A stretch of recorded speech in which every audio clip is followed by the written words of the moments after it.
Chapter 11:20. But why? Boss, you know that the manufacturing costs in North America are very high. And we are in a hurry. Many printing factories have taken the opportunity to demand exorbitant prices. Although our company is not short of money now, we all know how you do things. Chen Guang nodded and snapped his fingers. That's right, buttface. You know me well. No matter how much money we have, we can't be fooled. Lu Xiaoyang sighed again. But the market reaction is too strong. Bookstores all over the United States are crazily sending orders. Although the copyright awareness in North America is not bad, and it is almost impossible for paper copies to be pirated. But as time goes by and the demand is too strong, we can't guarantee that the scanned electronic files won't spread on the internet, which is likely to affect our profits. We also plan to increase the price of the ordinary edition to $59 and the deluxe edition to $119. In total, there is close to $200 million profit margin in this deal. Chen Guang's mouth twitched, and his eyes began to redden. No one would complain of too much money. He also realized something else. Although after last night's battle, he was one step closer to the statue of Best Actor, and there was a faint feeling of budding in his heart. The statue still hadn't appeared. Of course, the sooner the battle was over, the better. It was indeed necessary to solve the problem of the shortage of the world faction as soon as possible. He tried to look calm, but it was very difficult. Then we should increase the print run. But the price of the printers is really high. Chen Guang also sighed. The old man had been in the business for many years and had never suffered losses in silence. Could it be that he had no choice but to admit defeat under the corruption of capitalism? Forget it. How much do they want? Lu Xiaoyang said with a bitter face. We contacted several companies. The average price of the ordinary edition is about $48, and the deluxe edition is about $80, which is twice their actual cost. Chen Guang pounded the table. This is unacceptable. Lu Xiaoyang also felt that this was unacceptable, but he couldn't think of a good solution. Just as he was thinking about this, his cell phone rang. He picked it up and saw that it was Yu Hong calling from China. It was past 9 o'clock in the evening there. He didn't know what Yu Hong was so urgent about. It's old Yu's call. Boss, I'll take it first. It's midnight in China. Lu Xiaoyang explained to Chen Guang and answered the call. What's up, old Yu? To make a long story short, I'm currently discussing something with my boss. On the phone, Yu Hong seemed to want to say something, but in the end he still opened his mouth and said, There's a little situation in the country. Xiao Lu, don't be in a hurry to tell the boss. Chen Guang's ears were sharp, and he could hear everything clearly. With the old man's ears, did he even need to turn on the speaker? Yu Hong's sneaky, don't tell the boss, was as loud as thunder. They had rebelled. The team was too big, and the people's hearts were scattered. It was not easy to lead the team. Even an honest person like old Yu wanted to hide something from him. This was intolerable. Chen Guang snatched the phone from Lu Xiaoyang. Old Yu, what's up? Why can't you tell me? Ah, boss, did you hear that? Yu Hong was embarrassed. Chen Guang snorted. Of course. My ears are sharp. But old Yu, don't worry. I won't blame you. We're working together, and I have 100% trust in all of you. If there's anything wrong with your work, we can talk about it. I'm easy to talk to. You should know me. Yu Hong hesitated for a while. That boss, I'll tell you? Go ahead. Don't worry and speak boldly. Chen Guang looked as if he was a magnanimous person who wouldn't hold a grudge against a lowly person. After that, he turned on the hands-free mode and gave a hand gesture to Lu Xiaoyang before making a reassuring expression. His body language and expression were basically saying, We've been working together for a long time. As long as it's not an unforgivable mistake in principle, I won't argue with you. Actually, this is not our problem. Alright, we also have some problems. But it's more of your problem, boss. Yu Hong spouted a whole bunch of strange words. Chen Guang felt that there was a hidden meaning in Yu Hong's words. Can you stop with the tongue twister? Old Yu, why are you getting more and more dishonest? Chen Guang pretended to be angry. Yu Hong finally said helplessly, There's a problem with the publishing and distribution of World School Performing Arts. Chen Guang was unhappy. What's wrong? We are robbing people in North America and asking for a high price. Are the printing factories in China doing the same? Yu Hong. No, no, no. This is not the case. It's another situation. Boss, the 10 million sets that you specifically mentioned before have all been printed. But the sales after the launch are a little awkward. How is that possible? Chen Guang was confused. He thought to himself that it was impossible. He was doing well in the foreigner's territory, and he was even out of stock. Why did his own people not buy it? What kind of world is this? Why are those evil trolls targeting me? Is there a limit to your worship of foreigners? As a fellow Chinese, I have succeeded. Why can't you see me doing well? The old man's plan to win the Best Actor award was based in China. How could this be? People's hearts are not what they used to be. It's sad and lamentable. Mr. Lu Sun once said, forget it. I won't quote the classics. Anyway, I've been tricked by my own people this time. Chen Guang was heartbroken. What is this? Old you don't know how popular World School Performing Arts is in North America. I really didn't expect that my family in China is dragging me down. Boss, it's not easy to sell the full English version in China. After all, it's difficult for ordinary readers to read it. Chen Guang's expression suddenly froze. Then he grabbed the phone and turned to look at Lu Xiaoliang. Buttface, is the full English version printed in China? Lu Xiaoliang nodded with a bitter face. That's right. Boss, you only wrote the English version. We were in a hurry to print it. You didn't even have time to translate it. We didn't have enough time to find someone else to translate it. We wanted to print a few copies first to test the waters, but you insisted that we print 10 million copies. The cost of printing in China is lower, but the total cost of 10 million copies is more than 200 million renminbi. Yu Hong was also saying something similar on the phone, but it was more practical. Well, boss, these printing houses only took part of the deposit from us because of the reputation of the Tianguang Group and the impressive box office of Women. But now all the books have been printed, and they are all piled up in the warehouse of our cooperative publishing house. The problem now is that on one hand, the publishing house wants us to take all the books away as soon as possible. On the other hand, the printing house also needs to pay the balance as soon as possible. But the booksellers all over the country are asking us to return the books. Many of our previous orders have been cancelled. The full English version is really not selling. Sigh. Chen Guang knew that things were not going well. This was King embarrassing. After all this time, it was not that his family had abandoned him. It was just that he had been hot-headed and arrogant. He did not pay enough attention to the details and forgot the most important thing. He took it for granted that he had created the magnificent feat of selling 10 million full English versions of academic monographs in China. As for why Yu Hong and Lu Xiaoliang did not dissuade him back then, Chen Guang could understand. When he decided to come to the United States to cause trouble, Chen Guang brainwashed others in all kinds of ways. He boasted about himself to be unparalleled in the world. That was not all. He was extremely tough and would do what he said. He did not accept any objections at all. In ancient times, he was even more stubborn than Xiangyu the Conqueror. Furthermore, the four great warriors had brainwashed him and had inexplicably strong confidence in him. So, even if they felt that it was nonsense, they still believed in Chen Guang's nonsense. They thought that even if it was an English version, it might really be able to sell in China. So far, the boss had never made a wrong decision. Because of this, the 10 million copies of the performing arts monograph were published in China in the shortest time possible. It was released on a large scale in the market. Unfortunately, it turned out that selling combs to bald men, tampons to men, and Quan Zhilong's autograph posters to Wu Jing was not reliable at all.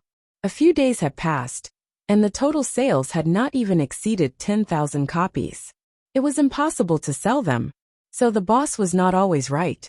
It was normal to fall into a ditch once in a while. Just now, Yu Hong didn't mean to hide it from Chen Guang. Although the senior managers of the companies were partly responsible, Chen Guang was the one who made the biggest mistake. Yu Hong was worried about Chen Guang's reputation. He had planned to find another way to tell Chen Guang the bad news in a more artistic way.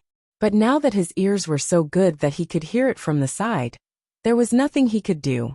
Seeing that Chen Guang was silent, Yu Hong thought he was blaming himself. So he comforted him. Alas, boss, we are responsible for this. We didn't fulfill our duties and caused a great loss to the company. Seeing Chen Guang's serious face, Buttface also took the blame. Boss, don't worry. We will find a way to overcome this difficulty together. Chen Guang forced himself to stay calm and waved his hand. This is not a difficulty at all. It's just 200 million yuan. Our movie makes so much money. It's just a drop in the bucket. Boss, it's 260 million yuan. On the phone, Yu Hong interrupted at an inopportune time. Chen Guang's hands trembled slightly. He was so sad that he couldn't put it into words. Looks like this old man's illustrious reputation is going to be ruined in a day. What a scam! If it was another boss, he would have thrown the blame on the table immediately. Why didn't you remind me earlier? However, Chen Guang was not used to shirking his responsibility. Before he came to the United States, he had been furious because his colleagues always undermined him. When he decided to print 10 million sets, Fang Tianyu and Lu Xiaoliang also questioned him. He was so obsessed with the pleasure of acting tough that he lost his mind. He didn't give them any room to object. However, it was useless to regret now. His loss was even more painful than buying the Tangshan industrial plant for 170 million yuan. This was the disadvantage of getting richer and richer.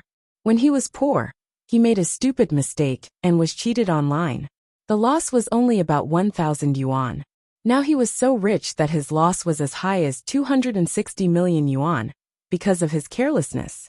Although he was making money on the movie side, it was sad to lose money on the other side. He forced himself to stay awake. This is a small matter. Don't worry about the details. I let go of the microphone and yawned, but my mind was spinning rapidly as I tried to think of a way to escape. Faced with this situation, how should I turn the tide? He could admit that he lost money, but he couldn't admit that he lost money. This would stain his glorious image in the eyes of his employees. He must think of a way to turn the tide as soon as possible. Suddenly, his mind seemed to be enlightened. Ding dong! I got it. The Chen Guang and Lu Xiaoliang's eyes suddenly stopped frowning.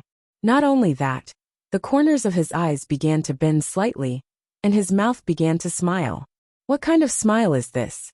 Chen Guang's expression reminded Lu Xiaoliang of the Romance of the Three Kingdoms that he had read many years ago. In the story, Zhuge Liang, who was thousands of miles away, won the battle. The prime minister didn't even hide the truth from his own people when he tricked them with his amazing plan. When everything was settled, Prime Minister Zhuge, who even tricked his own people, would show an expression that said, "Haha, you idiots. You didn't expect this, did you? Let the old man tell you everything in detail." That's right. Don't panic. Don't panic. Don't panic at all. Chen Guang finally spoke once more. His voice was filled with vigor. He waved his hand generously. Lao Yu but face, you are all not. Yes. Panic. Everything is under control. To tell you the truth, this old man. Oh no, this is my preparation for a rainy day. This is exactly what I want. Aha, you were shocked just now, right? Did I do a good job? Lu Xiaoliang and Yu Hong, who was on the other side of the phone, were at a loss. They didn't understand what Chen Guang, their boss, was going to do this time. Chen Guang wiped the sweat off his forehead. He felt that it was even more tiring than acting as Romeo to trick Buttface into the role. As expected, art comes from life, and life is better than art. Lu Xiaoliang and Yu Hong said almost at the same time. Boss, what's going on? Chen Guang said with an enigmatic smile. To be honest, I have expected all this. I plan to print 10 million copies of the English version in China. Buttface, have you forgotten? We have run out of stock in North America. We haven't even started to publish it in Europe. Now the printing houses in North America are taking advantage of us, right? I have planned to transport 10 million copies from China to North America and sell them in North America. When Chen Guang spoke, his face was brimming with confidence and pride. He was waiting for Lu Xiaoliang to change his expression to that of worship. Lu Xiaoliang clasped his hands together and said, Boss, you can predict the future. Boss, you can win 1,000 miles away.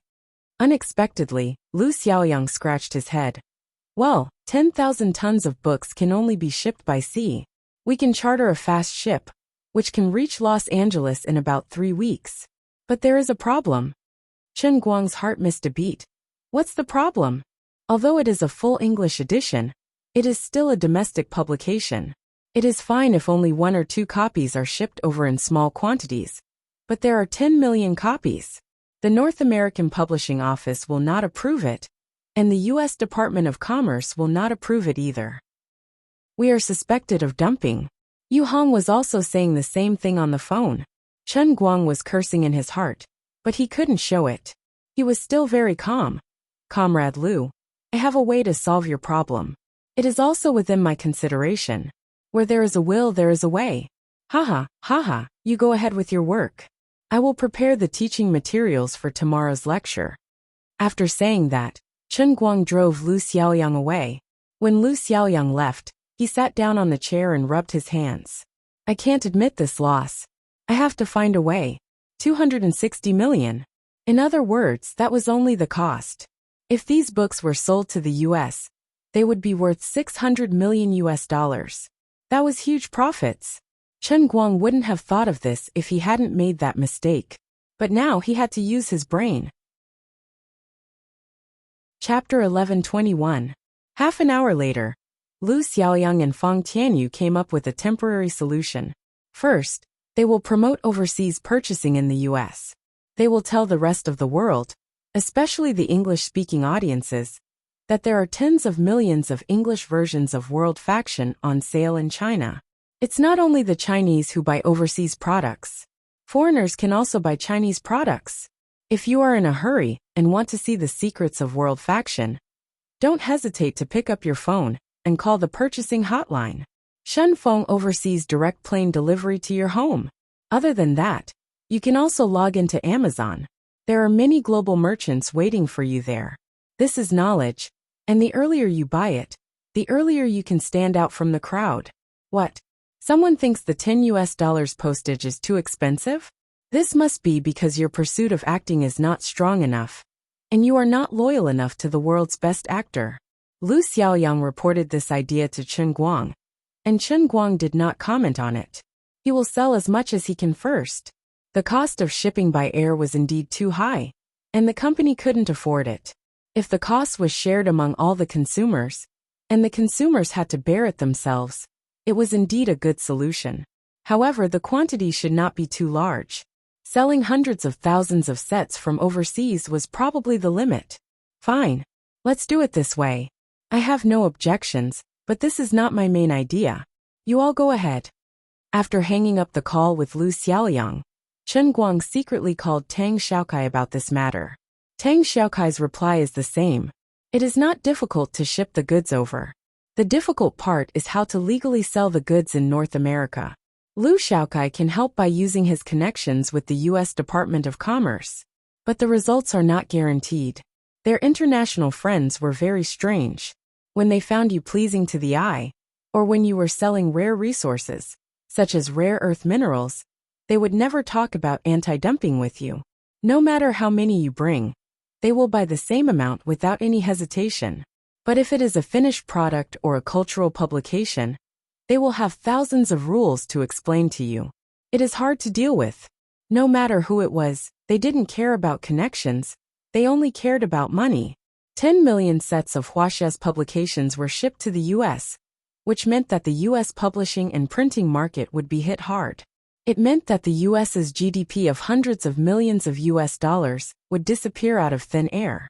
The United States also has workers, and American workers also have to eat and drink. With so much GDP evaporated, the businesses here would lose a lot of revenue. Their publishing and printing industries would be affected, and many people would lose a lot of income. This was a very long-term effect. No matter which country in the world, the management of cultural publications, such as audiovisual products and books, was very strict. There were many reasons for this, but it could be summed up in one word. There's no way. After hanging up the call with Tang Xiaokai, Chen Guang began to rack his brains for a solution. He waited until the afternoon, but still couldn't come up with any effective methods to deal with this matter. On the other side, Although he looked confident and everything was under control, the four Vajras of the Tianguang group did not stop showing their prowess. After thinking about it, there was really only one other way besides smuggling. This method sounded simple, but it could be summed up in 5 words. The boss has the final say. At noon, Chen Guang dyed his hair back to black. After a long struggle, he didn't really care. However, he had received a call from his mother, who asked him about yesterday's Romeo and Juliet. His mother, Feng Rong, was very satisfied with his performance. Just before hanging up the phone, she threw him this sentence. "Oh, that hair of yours is a wig, right? I'm so nervous. Let me tell you, the youngest son of Auntie Lu next door dyed his hair a few days ago. His feces were yellow, and he looked neither like a man nor a woman. He was beaten up by his father, screaming like a pig being slaughtered. It was really miserable." Ha ha, wig, of course it's a wig. How could I possibly dye my hair? Even if I shaved my head, I can't dye my hair. Chen Guang pinched his head of golden hair, which was the same as little Li's, and lied with his eyes wide open. This was clearly a naked threat from Mom. After hanging up the phone, he went straight to the hairdressing salon not far from the Flemington Hotel. Under normal circumstances, in the North American service industry, there was no one to serve you during lunch breaks. However, Chen Guang had a big face. The television in the hairdressing salon was broadcasting a replay of the UBC television station. Moreover, Chen Guang was waving a shiny HSD in his hand, so he decided to work overtime without any explanation. More than 2 hours before the handover ceremony, Chen Guang dressed up and arrived early at the Huaxia Theater in Hollywood. He met up with Donald Josh Dan and James Watson Sr., who were hosting the ceremony. Originally, President Fred had wanted to come first, but considering that he still had to be the one to invite Chen Guang into the International Film Hall of Fame tomorrow, he decided to avoid arousing suspicion today. Donald walked out of the meeting room. "Mr. Chen, many of your friends are waiting for you at the party over there. Some of them will arrive later. Today is a very important day." Chen Guang nodded. "Thank you, Mr. Josh Dan, for your help, and thank you, Mr. Watson. Without you, I wouldn't have been able to invite so many big shots." On the way here, Chen Guang had received the guest list sent to him by the staff of the Huaxia Theater. Compared to the incomparably cold premiere 10 days ago, today was like a starry night. The difference was like heaven and earth. Just by counting the names on the list and placing them on the paper, one would be greeted by a dazzling light that could blind one's eyes. For this handover ceremony, the dignified owner of the Huaxia Theater, a veteran of the North American film industry, Donald Josh Dan, had gone all out. He had used his connections to sell his face and reputation. Not only that, other senior members of the Film Association, including James Sr., Foreman, Damon, and even Malfoy Bentler, had come forward to make up for the cold shoulder they had given to Chen Guang previously, and to repair the relationship between the two parties. After Donald had issued an open invitation to Chen Guang, they had all come up with ideas and made phone calls to rope him in. With these people's qualifications, those who could make them call to invite him would definitely not be small fries. Other than a few people who were all over the world, or those who had matters to attend to, basically everyone who received the call would give face to them. There was even a situation where this happened to a good crew, and they had to stop filming for the next 2 days. The director brought the entire cast to Los Angeles, planning to attend Chen Guang's handover ceremony today, and then attend Chen Guang's public lecture after the ceremony at the World Film Hall of Fame the next day. Stopping filming for 2 days would, of course, result in a huge increase in the cost of filming. The explanation given by these directors to the investors was simple. In the ancient Huaxia saying, "Sharpening the axe will not delay the work of cutting firewood." They did not come here just to support Chen Guang. Their main purpose was to attend Chen Guang's public lecture and see if they could get their hands on a few copies of The World's Faction that were hard to come by on the market. They did all this to improve the acting skills of the main cast, and also to improve their understanding of movies as a director. Everyone's ultimate goal was to make the movie better. "What? Boss, why don't we buy The World's Faction ourselves and wait for the video materials for his public lecture?" Stop fooling around. First of all, where are we going to buy the world's faction now? Rob it. Secondly, can the effect of watching the video materials be compared to listening to the lecture live? Do you still want our movie to be good or not? Look at women. There's nothing special about the script and the main cast. It's even in Mandarin with English subtitles. But what about the box office performance? Why don't we learn from them? Do you still want to get rich? With such a good reason, the investors could not say anything and could only let it go. There were already 3 complete main cast teams here, and there would be 5 more before the ceremony started. Old James patted Chen Guang's shoulder happily. Don't thank me. This is our duty and what we should do. Let's go and say hello to everyone. Surrounded by the 2 of them, Chen Guang went straight to the large banquet hall in the Huaxia Theater. Looking around, there was indeed a gathering of celebrities. There were familiar names everywhere, huddled together and whispering to each other. There were people from the entertainment industry, celebrities from the business world, and even some big shots in the political world. Seeing that Chen Guang had arrived, these people turned their heads and waved at Chen Guang enthusiastically. Basically, the National Film Association represented the mainstream attitude of the European and American mainstream towards Chen Guang. Chen Guang had gained the recognition of these people, which was equivalent to breaking into the mainstream values of North America in one fell swoop. Chen Guang had not officially won the Oscar, and the Best Actor award had not been settled yet. It had not been easy for him to make a comeback, so for the time being, he had to save some face for these people who had destroyed his stage. Even if they wanted to settle the score later, he had to endure it first and wait until everything was settled. With this thought in mind, he was also very enthusiastic, greeting everyone who came. The scene looked very harmonious and warm. As for these people who were holding champagne to toast him, Chen Guang drank as much as they came. He was very vigorous. As a dignified martial sage, he would not even faint when taking a bath in erguotu, not to mention champagne. In the process of these European and American celebrities contacting Chen Guang, they also changed their previous prejudices against him. How was he arrogant? How was he arrogant? With such high artistic achievements, he was so young, yet he was so polite and well-spoken. How rare was that? This was completely different from the reputation that he had shown in the past. It was not at all like what others had criticized him in the past, that he was arrogant after achieving success and looked down on others. He was both gentlemanly and calm. In particular, his aristocratic medieval English accent was simply charming, causing the eyes of many socialites to light up. There were also some international friends, such as the French, German, and Spanish, who had mastered several languages, and English was only a second language. Out of curiosity, they spoke the languages of their respective countries with Chen Guang, but Chen Guang accepted them all. He was able to communicate with people in every language, and his pronunciation was as accurate as that of a national broadcaster. These European and American celebrities had never seen such a demeanor, and they were all stunned.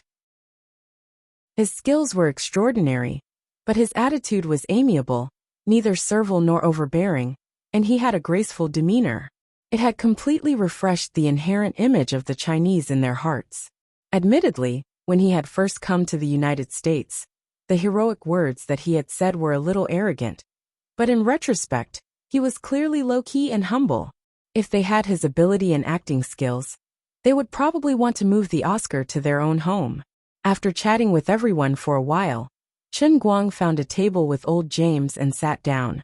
Along the way, he had heard many people complain about the problem of wanting to buy World's faction, including many directors and professors of film schools who wanted to buy World's faction performing arts in bulk as teaching materials, but they could not buy it at all. They urged Chen Guang to change the current situation. Chen Guang was also heartbroken. 10 million sets were placed in his house, and countless people were waving their US dollars, waiting to pay for them, but they could not buy them. He was anxious. Sigh. Chen Guang let out a long sigh. Old James asked, "Mr. Chen, why are you sighing?" Chen Guang changed the topic. "It's nothing. By the way, Mr. Watson, how many days until the Hollywood primaries?" Old James thought that he was worried about the Oscar and comforted him. There's still half a month, but don't worry, Mr. Chen. It'll be fine. Chen Guang asked again. What about the award? Old James looked left and right like a thief, then whispered into Chen Guang's ear. Mr. Chen, I'll tell you about this for now. Please don't tell anyone else. Okay, I'm listening. No problem, Chen Guang asked again. Then can we announce the news in advance? Based on past experience, the normal Oscar announcement would be in March. There were still more than 2 months left, and he was really anxious. Old James shook his head like a rattle drum. That won't do. There has never been such a precedent for the Oscars. And although the jury has been criticized all these years, we really have a fair and open vote every time. Before the people from PricewaterhouseCoopers hand the envelope to the guest presenter, and the guest presenter opens the envelope in front of the global audience, even the current Fred, or the past me, will not know who will win. Is that so? Sigh, then there's no other way. Chen Guang sighed again and stopped struggling. He knew that he was being a bit too much. He had already done it, but he still had to wait for more than 2 months in vain. This made him very sad. After waiting for more than 2 hours, this long-awaited and exceptionally grand ceremony was finally completed successfully under the watchful eyes of everyone. After the ceremony, it was naturally a grand reception. This was also a daily social event in Europe and the United States, but it was not broadcast to the public. There was no doubt that Chen Guang was still the focus of the crowd. Today was a festival that belonged to him. Chen Guang socialized with people with a heavy heart, but not many people could see that he was full of sadness. Finally, around 9 o'clock in the evening, someone finally came from outside. This person's identity made his eyes light up. Dwayne Brown, the director of the National Bureau of Publishing, came side by side with President Fred of the Motion Picture Association. Fred had just finished his work at the association and happened to have an appointment with Dwayne, his elementary school classmate, who had come to Los Angeles for business. In China, the director of the National Bureau of Publishing was roughly equivalent to the level of a deputy minister in China. He was on the same level as Chen Guang before he resigned. After Director Brown arrived, many people greeted him. After some simple greetings, he stood in front of Chen Guang, led by President Fred. Chapter 1122. Mr. Chen, let me introduce you. This is my elementary school classmate, Dwayne Brown, the director of the United States Publishing Administration. Dwayne, do you need me to introduce you to Mr. Chen? Director Brown pinched his chin and looked at Chen Guang with a smile. He extended his hand enthusiastically. Mr. Chen, nice to meet you. Chen Guang was overjoyed and squeezed Director Brown's hand. What the F***ck, what is this? A heavenly soldier descending from the heavens? Could it be that my hidden skill is the legendary lucky star, and I get what I lack? Sure enough, I have the protagonist's halo. It's my destiny. The more he thought about it, the more satisfied he was, and the harder he squeezed Director Brown's hand.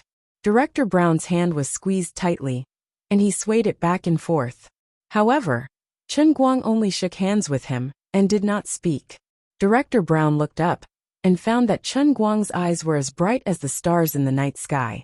He obviously wanted to eat him. What was going on? He had never heard of this great artist from Huaxia, Mr. Chen, who was a great scholar, having such tendencies. Mr. Chen? Director Brown reminded him with a red face and tried to pull his hand out. However, with Chen Guang's strength, it was impossible for Dwayne Brown to break free. Chen Guang reacted first. Haha, Mr. Brown, I'm sorry, I forgot myself. I'm very happy to meet you. No, I'm very happy. About half an hour later, Dwayne Brown finally understood why Chen Guang had lost his composure. Chen Guang was more than 10 times more enthusiastic toward him than anyone else. He chased after him the whole time, chatting with him whenever he had the chance. Finally, his fox's tail was exposed. One who is unaccountably solicitous is hiding evil intentions. Director Brown also understood this principle from Huaxia, so he simply asked directly. Chen Guang knew that it was difficult to do such a big thing under the table with the way things were done in Europe and the United States. It was impossible for 10 million sets of publications to flow into America without causing a commotion, and it was impossible that it had nothing to do with the director of the United States Publishing Administration. It was unrealistic to expect Director Brown, whom he had just met, to take some money and secretly stir up trouble. China was fighting corruption, and so was Europe and the US. Brown would not take the risk of being imprisoned and offend those publishing and printing companies who were trying to take advantage of him. These companies were backed by large media groups. Touching their money was equivalent to touching their lives. In the democratic land, the influence of business owners and large financial groups on the political world was even stronger than in Huaxia. So Chen Guang simply said it in front of everyone. First, he talked about how shameless those unscrupulous printing companies were. Then he asked Director Brown if he could sell books from China here. Brown shook his head vigorously. That's impossible. Mr. Chen, I will never agree to your request. Heaven knows how serious the protests will be. It will be fiercely boycotted by the Amalgamated Publishing Union. Not to mention me. Even the president doesn't have such a right. Chen Guang looked at this guy and thought to himself. He really wanted to force him into a PY deal. Aren't you talking nonsense? Of course I know that. I'm asking you to see if there are any loopholes in the system that I can exploit. President Fred, who was next to him, interrupted. Dwayne, is there no other way? I think Mr. Chen's idea is very good. You don't know this, but more than 2/3 of the people in the Film Association have not been able to buy a copy of World's Pie, let alone ordinary people. Those publishing and printing companies are violating the law of the market and maliciously raising prices. They are hindering the progress of civilization. On the other side, the dean of the Southern California Academy of Motion Picture Arts nodded. President Fred is right. If it weren't for the fact that we don't want to profane knowledge, the students in our school would want to infringe and make copies themselves. This matter has made us very miserable. As far as I know, it's not just me. Many film and television universities in the US are calling for the same thing. The dean of the Los Angeles University School of Performing Arts also poked his head in from the side. It's not just you. The students in ordinary universities are also very anxious. This morning, 2 students from our school's physics school fought over a copy of World's Pie. Seeing that his international friends were speaking up for him, Chen Guang struck while the iron was hot. Director Brown, look, these are the voices of the masses. Those companies that are asking for sky-high prices have simply lost their conscience. If it weren't for them raising the prices crazily to the point of making us lose money, we would have satisfied everyone's needs long ago. You also know that my World's Pie's price is very low, and there is almost no profit. Other similar academic monographs on the market start at $150. Look at mine. I have no intention of relying on publishing to make money, but they still want to suck my blood. This hurts me so much. That's right. Evil capitalist entrepreneurs. A shameless businessman who has lost his conscience for money and stinks of money. For their own interests, they are harming civilization and art. We can't let them succeed. Hearing the criticism from the people around him, Chen Guang nearly forgot that he was in the United States. Those that weren't in the know might even think that he was in the Paris Commune from decades ago. How great was the sentiment of the Soviet Union? They were all allies. Dwayne Brown was besieged. President Fred did not expect Chen Guang to stir up trouble with just a few words. He tried to smooth things over and ease the atmosphere. Dwayne, after all, Mr. Chen has just left his handprint on the wall with great figures like Chaplin and Martin Luther King. Otherwise, given his great achievements, is there any special channel to consider? Director Brown felt helpless. Okay, I have an idea. We can try to list the World's Pie Performing Arts as a UNESCO Intangible Cultural Heritage, and then put this monograph into a special channel for academic introduction. This way, we can avoid the relevant regulations of the General Administration of Publishing and the Ministry of Commerce, but we will still have to pay a considerable amount of taxes to compensate the publishing industry. World Intangible Cultural Heritage. Chen Guang's eyes lit up. That's possible. The taxes can't be higher than the cost of printing in North America, right?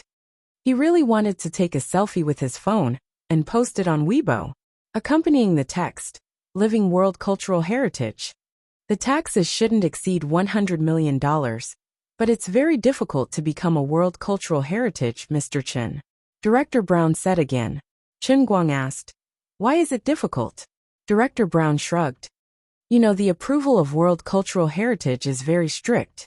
Irma Watson, who had been eavesdropping, finally couldn't help but interrupt. "Is it because Mr. Chen is still alive, so it can't be considered a heritage?" "Shut up, Irma." James Sr. covered Irma Watson's mouth. Chen Guang felt that Irma's words made sense, and he couldn't refute them at all. He felt that it was necessary to hang himself and make the heritage a real one. Well, the price was a little too high. It was a big loss. Chen Guang didn't know whether to laugh or cry. "Then what should I do?" Director Brown thought for a moment. "How about this, Mr. Chen? Don't you have a public lecture tomorrow? You can apply to UNESCO now, and I'll arrange it at the same time. You'll be teaching here, and an expert from the headquarters will evaluate it online. After that, we'll hold a week-long global public vote, and the final online public vote, an expert review will be considered. What do you think?" "No problem," President Fred interrupted. "But Mr. Chen, how are the preparation of your materials? Won't this be a little too much pressure for you to teach?" Chen Guang waved his hand. "This is nothing. It's a piece of cake." After discussing with everyone, they disbanded at around 10 p.m. Before leaving, Chen Guang counted on his fingers. The whole process that Director Brown said would take about 8 or 9 days. But this wasn't important. He could start in China tonight. Regardless of the consequences, whether it would succeed or not, he had to start pulling people in. As long as Dwayne Brown made an opening, it meant that things could be done. It was better than the previous situation, where he had no idea where to start. According to this man's words, it seemed that the United UNESCO was something that the US government could deeply interfere with. Forget it. This was a little complicated. Now that the old man was out of the picture, there was no need to care about these details. Back at the Flemington Hotel, Chen Guang first asked Lu Xiaoliang to inform Yu Hong not to ask or say anything. Find a ship now, the kind that could pull 10,000 tons, and was extremely fast. It would be best if it could ride the wind and waves with sparks and lightning along the way, and sail at a speed of 70 knots. Well, this wasn't very realistic. China's warships could reach this speed, but the US would not agree. The old men had their own opinions. Finally, Yu Hong set his sights on a luxury cruise ship that had just completed repairs at the port of embarkation and happened to be vacant. It could reach a speed of more than 30 knots. The cost of making such a cruise ship go straight from China's port of embarkation to Los Angeles was as high as millions of dollars. But it was not a problem. It wasn't until the ship was ready that Chen Guang could set off the day after tomorrow, at the latest, that he felt at ease. He immediately went online and was very satisfied with the almost one-sided public opinion on the internet and TV. After these days of crazy tossing and turning, there was the amazing performance in Brosnan's Cafe, the perfect interpretation of Romeo and Juliet, followed by the 1900 Wave March, followed by the Wall of Signatures, which was the first wall where almost no more candidates were added, coupled with the continuous rise of women and the increasing reputation of Chen Guang. Chen Guang's reputation was rapidly rising, both domestically and internationally.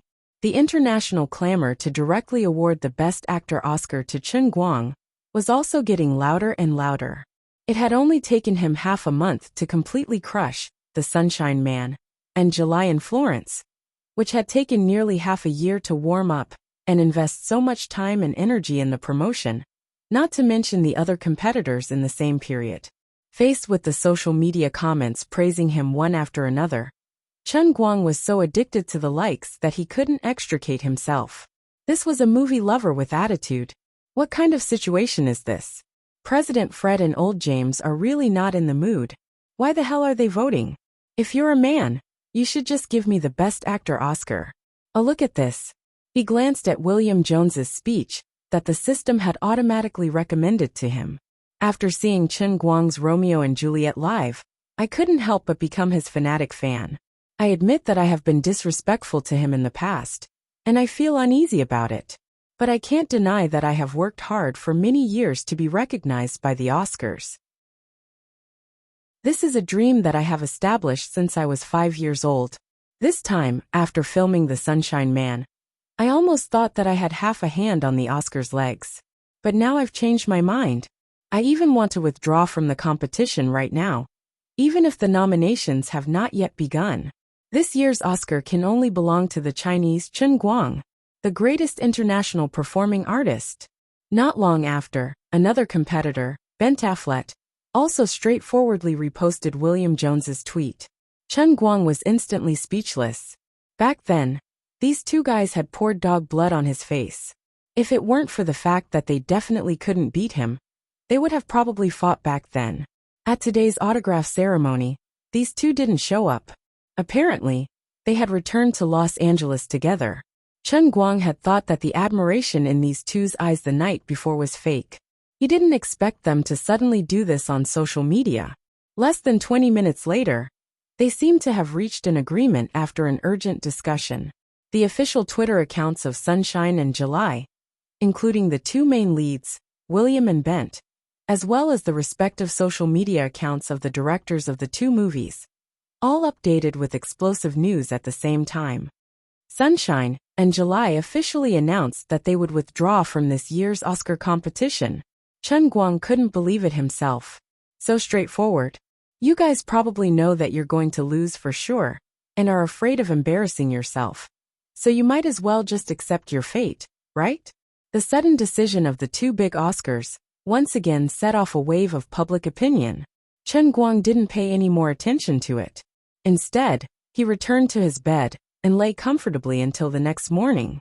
Before falling asleep, he couldn't help but think, the other 10 or so competitors this year are a little thick-skinned. If I were you guys, I would admit defeat along with Sunshine.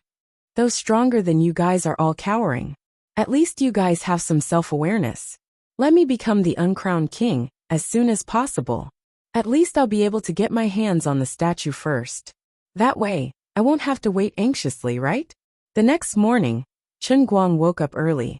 He was washing up when he received a call from Dwayne Brown. After an intense night of work, UNESCO finally gave a positive response. A 17-member expert team had been urgently formed. They would watch and review the live broadcast of the public lecture in one of the conference rooms at the headquarters in Manhattan, New York. If they passed today's preliminary examination, they would be able to enter the voting phase of the global referendum. In addition, the UNESCO office in Los Angeles would also send a commissioner to attend Chen Guang's public lecture. Of course, these things were easy to say, but they cost money like running water. Chen Guang waved his hand. This was nothing. Chapter 1123. It was different from doing similar things in China. For example, if one wanted to get permission from the SARFT, the fee would be low on the surface, but behind the scenes, the costs would be at least hundreds of thousands of yuan, or even tens of millions of yuan. Because of this, many people criticized the corruption in China, saying that foreigners had a brighter moon. Chen Guang used his own experience to prove that this was all bullsh*t. They might not have done anything behind the scenes, but they had clearly marked the price. Just like the UNESCO certification review meeting, the 17 experts took an Uber from their homes to the conference room at the headquarters to sit down and talk. They reported a budget on the spot. They did not hide it at all. The total funding for the project and organization activities was $1.7 million. Do you have to be so *king honest? Are you afraid that I don't know that you all get a share? If I were a poorer person, this thing would have definitely fallen through. Fortunately, Chen Guang was rich and overbearing. As long as it was something that could be settled with money, it wouldn't be a problem. Anyway, there was still money left. Chen Guang immediately asked Fang Tianyu, who was in Princeton, to transfer the money. After that, he cleaned up and put 2 books under his armpit.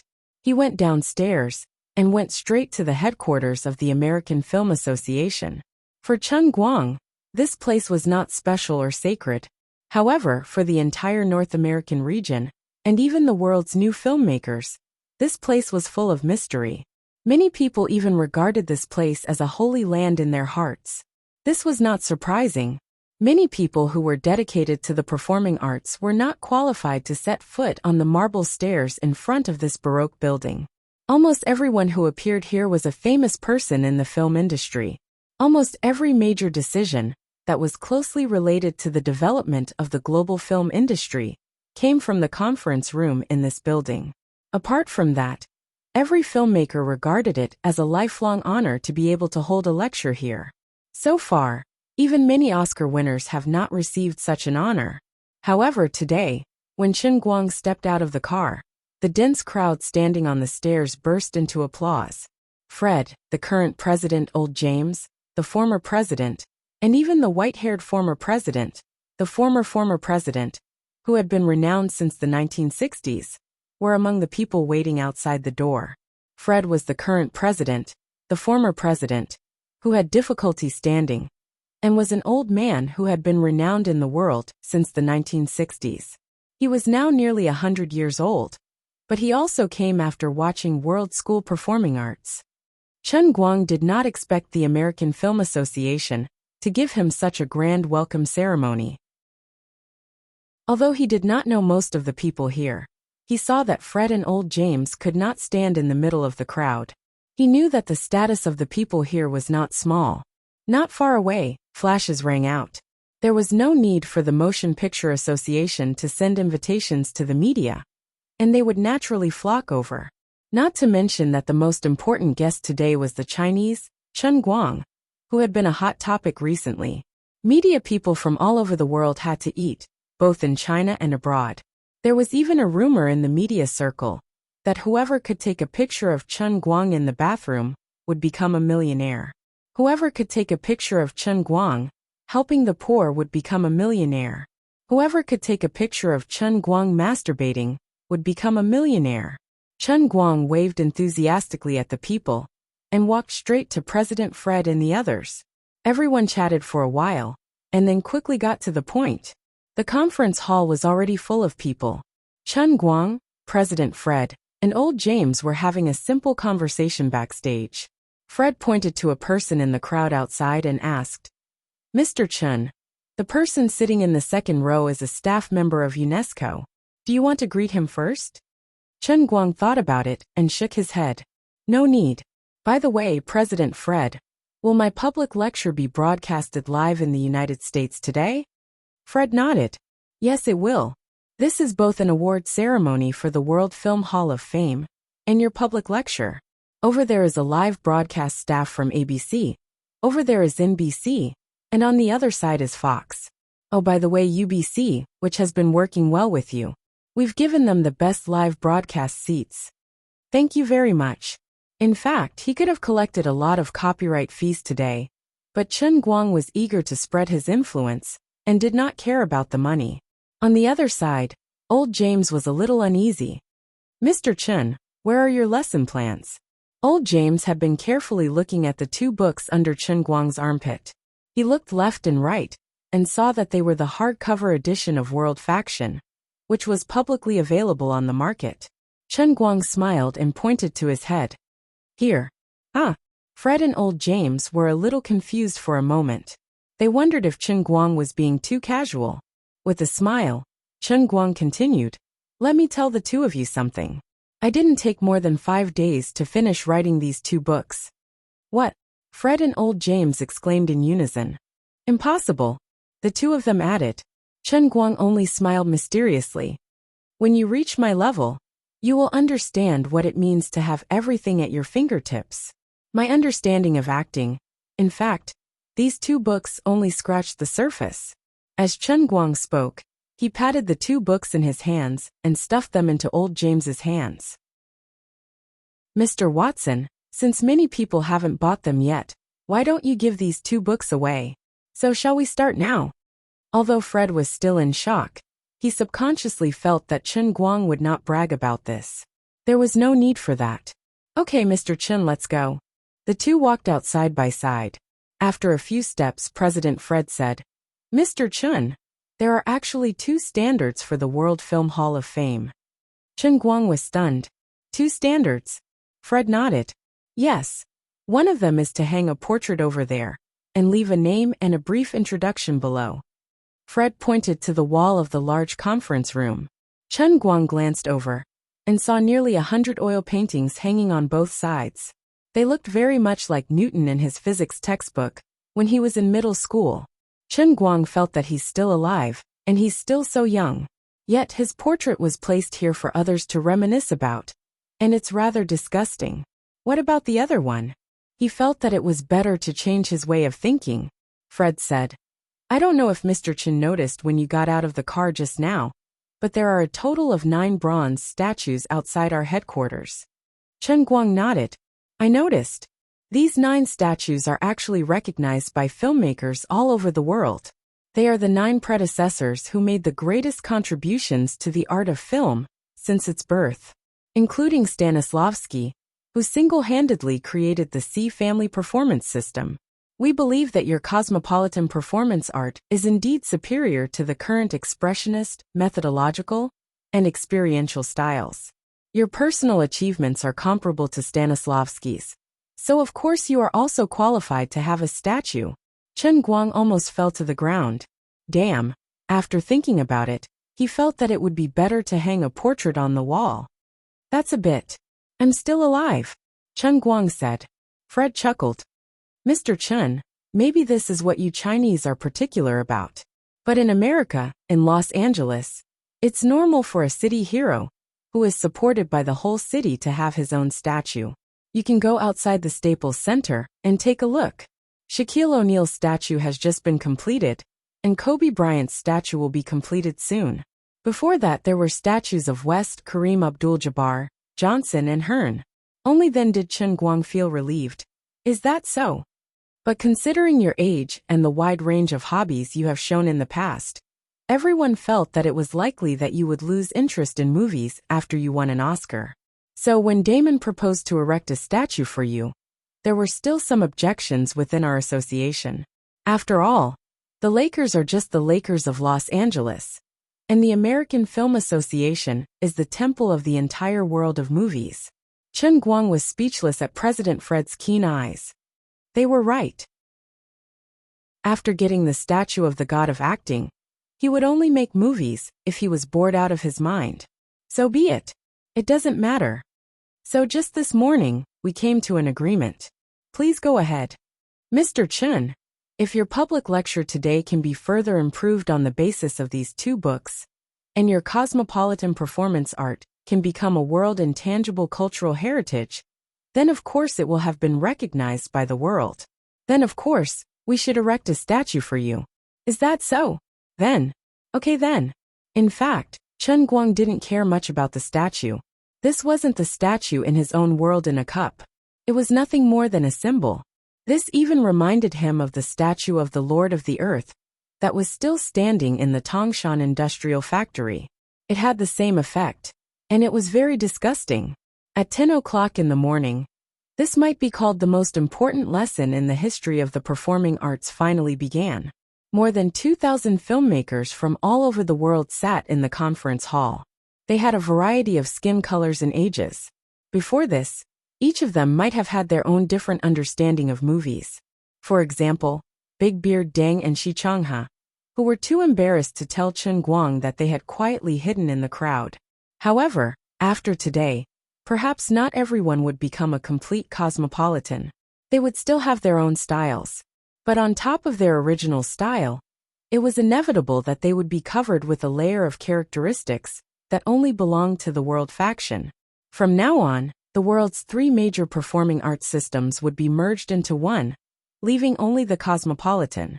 But the cosmopolitan would inevitably be divided into several parts. For example, when it came to actors, there would be the expressive cosmopolitan, the methodological cosmopolitan, and the experiential cosmopolitan. When it came to directors, there would be different ideas. Chen Guang summarized the knowledge he had learned from the world in a cup without reservation through this public class. The knowledge he showed was broad and profound, all-encompassing, but rigorous and reasonable. Finally, in the evening, the huge conference hall was filled with thunderous applause. Chen Guang's 8-hour cosmopolitan public class officially ended. Chen Guang opened his arms and enjoyed the countless admiring eyes from below the stage. He seemed to be able to smell the statue in his nose. Soon, it was really soon. That night, on the homepage of the official website of UNESCO, a huge headline appeared. A global referendum on the application of the Cosmopolitan Intangible Cultural Heritage was officially held. 7 days later, at noon, the global referendum came to an end with a total of 136,847,217 votes, with 99% of the votes in favor. UNESCO announced the referendum on the spot. 2 hours later, it was officially announced that the Cosmopolitan Performing Arts had become the world's intangible cultural heritage. Chen Guang was still alive, but he already had the heritage. Chapter 1124. There was no point in staying in Los Angeles anymore. Chen Guang flew to Princeton again, mainly to help Zhuo Jingxi solve some problems with photocatalysis. Although teacher Zhuo had a deep understanding of the 5 God-level formulas after enjoying the double PY transaction, she was still a bit of a cramming method of teaching. Although she had some details in her mind, she still needed some time to summarize them as a whole. By making this trip, Chen Guang could more or less save some time. Unfortunately, he didn't get what he wanted in a certain aspect. He didn't know if Zhuo Jingxi was doing it on purpose, or if she was really addicted to it. While Chen Guang was in Princeton, she simply lived in the laboratory and didn't go out at all. A fly couldn't bite a seamless egg. The night before the World Pie cruise arrived in Los Angeles, Chen Guang returned to Los Angeles. Time passed bit by bit. After all, he cared more about the acting god statue. Another 4 days passed. During this period, with Los Angeles as the starting point, tens of millions of copies of World School Performing Arts spread across the United States like a wave. The publishers who tried to take advantage of Chen Guang finally realized that the situation was not good. They were furious and filed a lawsuit against Chen Guang. Unfortunately, it was of no use. Commissioner Brown took out a list of documents and laid them on the table. No one dared to say anything against it. Then the United Publishing Union went to the Ministry of Commerce, trying to get the Ministry of Commerce to take the lead in filing a lawsuit against Chen Guang, accusing him of smuggling, dumping, and other crimes. However, the Ministry of Commerce reacted very quickly. Even halfway through the cruise, 2 of the pro-China officials in the Ministry of Commerce had already contacted the Baker law firm with Tang Xiaokai's help, and they had made preparations in advance for the upcoming war. The documents from the Publishing Union arrived at the Ministry of Commerce that day. The next morning, the Ministry of Commerce's public reply was sent out like lightning. The Ministry of Commerce's response was the same as the General Administration of Publishing, responding to the Publishing Union's questions one by one. In the end, the attitude of the Ministry of Commerce was clear, and its position was clear. Chen Guang had personally shipped the World School Performing Arts monograph from Huaxia. Not only did it not violate the relevant laws, but it was also a generous act committed to spreading the intangible cultural heritage. Moreover, as an academic monograph, Chen Guang's price was relatively low, which was completely different from smuggling, which was a huge profit. It was full of internationalism, and there was no reason to criticize him in terms of legal principles and reason. Although the Ministry of Commerce was not necessarily a monolithic organization, and the main ideology was still anti-Chinese, the pro-Chinese faction moved too quickly, not even giving the others time to react. Furthermore, although the entire operation process happened very quickly and abruptly, it was completely tenable. Unless the current Special Passage Treaty on the world's intangible cultural heritage was amended, there was no other way. No one could stop the 10 million sets of World School Performing Arts from spreading like a virus across the United States. The members of the Publishing Union had no other choice but to bite the bullet. In the end, they had no choice but to reluctantly accept this cruel reality. Fortunately, the high taxes paid by Chen Guang soothed their hurt feelings. If it was in the past, asking Chen Guang to pay hundreds of millions of dollars in taxes was equivalent to asking for his life. But now, Tianguang Group can make a net profit of nearly $700 million from the global box office. Even if Jin Shiyue and Jiang Ye's companies are excluded, Chen Guang's personal income is as high as $600 million. Tianguang Media should share the income, and Chen Guang's personal income is as high as $600 million. This was no pressure at all. Now that the box office share had been gradually returned to the account, it was currently in the distribution company opened by Tang Xiao. Chen Guang asked someone to transfer it out and directly paid the bill. In addition, Chen Guang did not completely fall out with the National Publishing Union after all. In the past, Demi often used to give others some benefits. Now Chen Guang was giving them a taste of their own medicine. The order for 1 million sets of deluxe editions was still given to them. But of course, the price was not as crazy as before. They even got a discount of 10% more than usual. The reason was very simple. To make a statue of God, what they really needed was a large number of ordinary editions. The deluxe edition was purely for profit. Others cared about it, but to Chen Guang, it was dispensable. If you still don't behave, then I won't do it anymore. What can you do to me? As for China, the Chinese version of World School that Chen Guang had personally translated was finally printed and resold to the whole country. As a Chinese with a proper background, his book was first published in English before being translated into Chinese. Chen Guang had no choice but to admit that he had made a huge blunder and attracted quite a bit of criticism from Pinky. However, he was too lazy to explain to others. From the beginning, his target was the Oscars. Of course, it was the fastest way to get it abroad. Those who wanted to criticize him could find it. Even if he explained it to them, they would selectively ignore it. Those who didn't want to criticize him would understand without any explanation. Chen Guang just thought it was ridiculous. The Chinese version was only 10 days late. Did they have to go online and say that he had forgotten his roots? There were even such rumors on the internet, saying that he had even changed his nationality and became a foreigner. Chen Guang did not even want to listen to them. Are you stupid? The former director of the General Administration of Guangdong, the head of a violent organization, and a legitimate deputy minister. Even if I am willing to change my nationality, they should dare to accept it, right? It would be strange if the old men did not fight with me. In the next few days, Chen Guang ran around the United States to watch a few WWE and UFC matches, and met those fighting stars who supported him. On the surface, it seemed that he was just returning the favor and going to support them personally. In fact, not many people knew that he had been thinking about what he should do to complete the feat of a physical statue of God. Participating in this kind of competition was mostly meaningless. It was useless even if he was invincible in the world. With his current ability, there was no one in this world who could make him go all out. Others would fall with just a finger. It was not difficult to be the best in the world, but it was difficult to be unprecedented. Let's not talk about foreign countries. Just in China, Chen Guang said that he was the first in history. If others said that he was capable, why don't you compete with Li Yuanba? You have great strength. The flowery monk Lu Zhishan uprooted willows. His strength was no less than yours, right?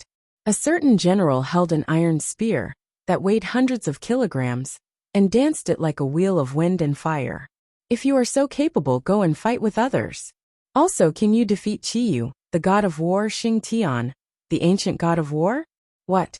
You said that they were mythical figures and did not exist?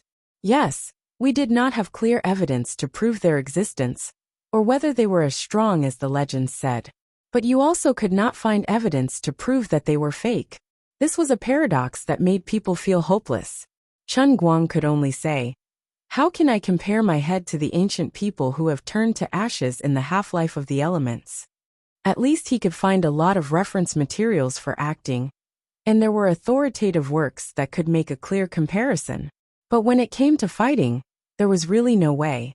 The living could never defeat the dead. 3 days later, as more and more people successfully bought World's Pie, more and more people went into the cinema to watch Women, together with the monograph. At the same time, more people downloaded the videos of Luo and Zhu, Thunderstorm, and his public lecture at the International Film Hall of Fame, and watched them continuously. Those who acted in movies and made movies learned from him. And those who only liked to watch movies and comment on movies only watched superficially. Those who didn't understand anything could at least find the real reason why women, which was played in 2D, could bring them a completely different experience. Ordinary movies pursued a comprehensive visual and auditory experience, but Women was different. World's Pie was different. They were both performing arts. Others acted in a play, and the audience also watched a play. But for Chen Guang, they watched life. As more and more people surrendered to him, Chen Guang almost set off the strongest water storm in history. The water storm, which was spread by word of mouth, was like the sea level rise caused by the melting of the Antarctic glaciers during global warming. Within 3 days, it completely swept the world. At the same time, after the audience all over the world had been waiting for more than half a month, the long-awaited global release in other continents finally came. This time, the English version and the original Chinese version, which were dubbed by Chen Guang, were released at the same time. What was an explosion of dried bamboo shoots? This was an explosion of dried bamboo shoots. How grand was it to break the first-day box office records on all continents at the same time? Ordinary words were not enough to describe the brilliance of this era. Previously, although everyone had recognized the artistic achievements of women, they still had reservations about the box office. Artistic achievements and box office performance were never directly proportional. Before this, not many people thought that Women had any possibility of making history. The most optimistic estimate was that it would just break 2 billion. This was already the third highest box office in history, only behind Avatar and Titanic, and even slightly higher than Star Wars 7, The Force Awakens. But now that the movie was really released worldwide, it was unknown whether it was because of the sudden release of the impact of the accumulated box office in all continents, or because the movie was originally so suitable for all ages. In short, it was a complete explosion. It was even fiercer than the impact of Avatar. But Chen Guang didn't care about this at all. At this time, he was sitting cross-legged on the roof of the Flemington Hotel. Obviously, an unprecedented strong sense of worship was coming from all over the world, as if it had materialized. Chen Guang could even see the faces of people like Emma Watson and William Jones from these thoughts. He had already vaguely felt that the power of the Holy Grail that filled every corner of the earth was becoming more and more active. Even the white threads of the power of faith that had gradually sunk into the ground of Cloud City, in his world in the cup, were floating up again. In addition, all the 9 great statues that he had obtained so far were faintly trembling. The frequency of the trembling seemed to be completely in sync with his heartbeat. Even if the 9 great statues were in the world in the cup, the trembling seemed to be able to pass through the barrier of time and space, resonating with his physical body in the outside world. This caused his heartbeat to become stronger and stronger, and even his blood was gradually heating up. Without a doubt, all these strange phenomena meant that his acting statue of a god was about to appear. But he was also inexplicably surprised. He had obtained 9 statues before this, but none of them had caused such a huge commotion like today. He had been the owner of the heavenly Holy Grail for more than half a year, and his understanding of this Grail had deepened day by day. Until now, he thought that he already understood the heavenly Holy Grail very well. But now, a situation that was completely out of his expectations had suddenly appeared, causing him to wake up in an instant. After all this time, he still knew almost nothing about this broken Grail, the leaked power of the Holy Grail. What Liuli said was that because of his continuous triggering of the world of punishment, the real world and the real world were getting closer and closer, and even starting to slowly merge. The almost imperceptible but irresistible power of the Holy Grail, and the elemental power between heaven and earth was becoming more and more intense. There was also the mutated wolf pack that he had previously encountered in Whitewater River County, or the phone thief who had suddenly died after being arrested by Wu Tong, or the special world in the cup in the laboratory, used to study photocatalysis, that was inexplicably triggered, and the birth of the new statue that had caused the power of the Holy Grail and the elemental power in the outside world to go berserk at the same time. Then there was the strange phenomenon of his heartbeat resonating with the statue. All of this seemed completely out of the ordinary. Regarding this, Chen Guang only wanted to say 5 words. Absolute dumbfounded. He could only ask Liuli, "Lady Liuli, what the hell is this? Causing trouble?" The long-lost voice of Liuli sounded in his mind. "Don't panic. I'm relieved that you said so. Please show me the way, Lady Liuli." Liuli coughed lightly. "There is a very popular saying on the internet." "Please say it." Liuli said darkly. "Life is like being raped. Since you can't resist, then close your eyes and enjoy it." Chen Guang, who was sitting cross-legged, looked solemn, but his heart was like a shrew cursing in the street. Damn it, Liuli's rape theory was the same as the original pray for your own good. And there is always a way out. To put it bluntly, it was irresponsible. She dragged him, the pitiful savior, into the water, and then she shirked her responsibilities at all kinds of critical moments. She knew how to pretend not to know and deliberately mess with him. Well, if she really didn't know, it seemed to be even worse. "We can't do this, right? Let's not talk about my life and death. Just look at the mutated giant wolves in Whitewater River County last time. If they hit the ordinary people, how much damage would they cause? According to the current trend, God knows when they will appear again. You should be a little more responsible." Liuli sneered. "That's strange. Isn't this all caused by you? Isn't it you who triggered the world of punishment? Isn't it you who made the real world, and your real world get closer and closer?" Chen Guang was not convinced. "Bah! I didn't know it would be like this before." Liuli used her usual sharp tongue. "Why? If you knew it back then, would you have chosen not to use the world of fate, and not to save your mother's life? Or would you have obediently let the extremists control your plane, and let you and your friends die in the sky? Are you so great?" Chen Guang. "If I knew it back then, I would really." Chen Guang was speechless. Chapter 11:25. He found that not only was he no match for Liuli, but he was also no match for her in words. Even though he had mastered 4,987 languages, and was proficient in millions of vulgarities in various languages that could make people doubt their lives, he was still no match for Liuli when it came to reasoning. Liuli gave him an extremely difficult choice. Was he going to sacrifice his mother, or drag the whole world down with him? Was he going to sacrifice himself and his woman, or drag the whole world down with him? Even if he had known the result, and was given 10,000 chances to choose again, it seemed impossible for him to make such a heroic declaration. Especially the first time.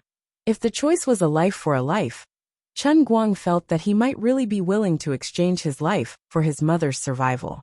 Chen Guang argued feebly, "But I didn't know anything after all. You could have told me earlier." Liuli sneered. "But now you already know, and you once again crazily pursue the 10th statue for your own survival. You have accelerated the speed of the integration of the real world and your real world." "I didn't know that either. All I could think about was the problem of the statue.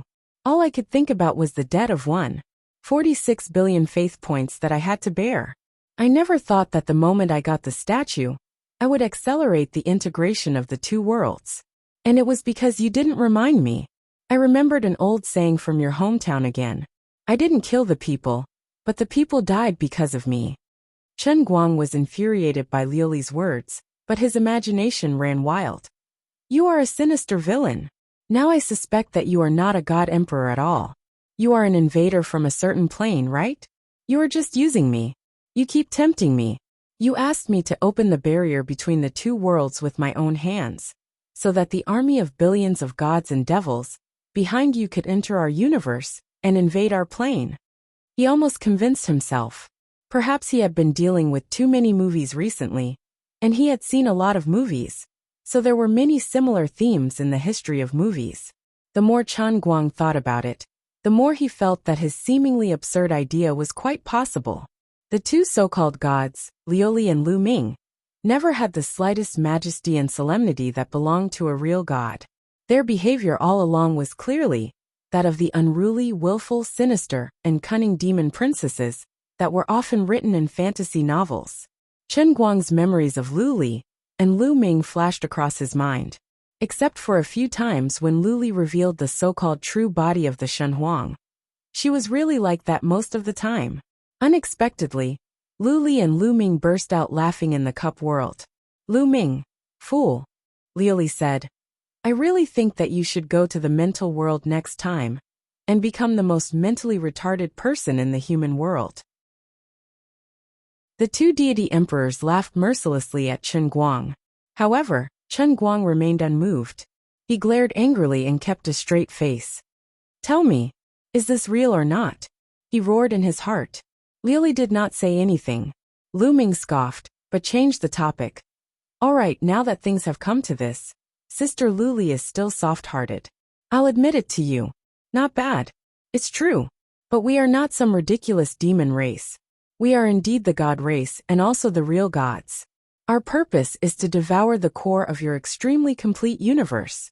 Your universe is very special and delicious. At that time, your universe will return to before the Big Bang and become the most delicious singularity that will be slowly eaten by us. Chen Guang fell silent again, and an unprecedented firm belief rose in his heart. If his guess just now was true, then he, the so-called savior, had always been like the puppet army, the guide party, and the traitor during the war of resistance. No, if I really attracted the gods and demons, then their real purpose must be the entire universe. Am I a traitor?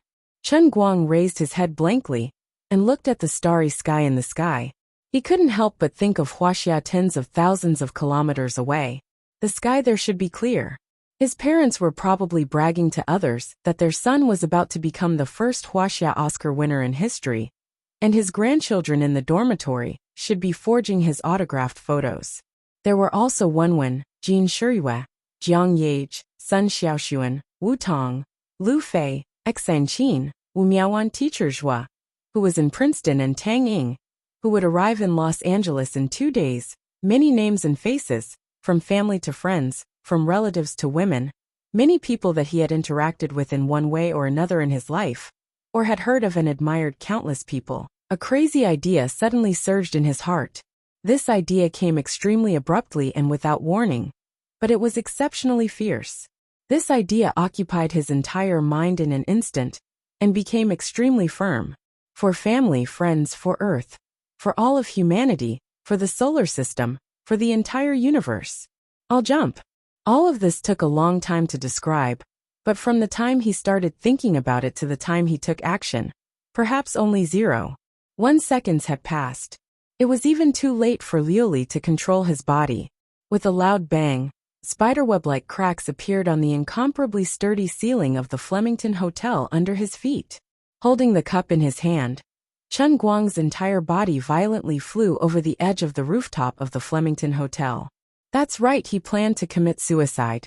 He believed that in this situation, there was only one way to stop all of this, and that was to kill himself.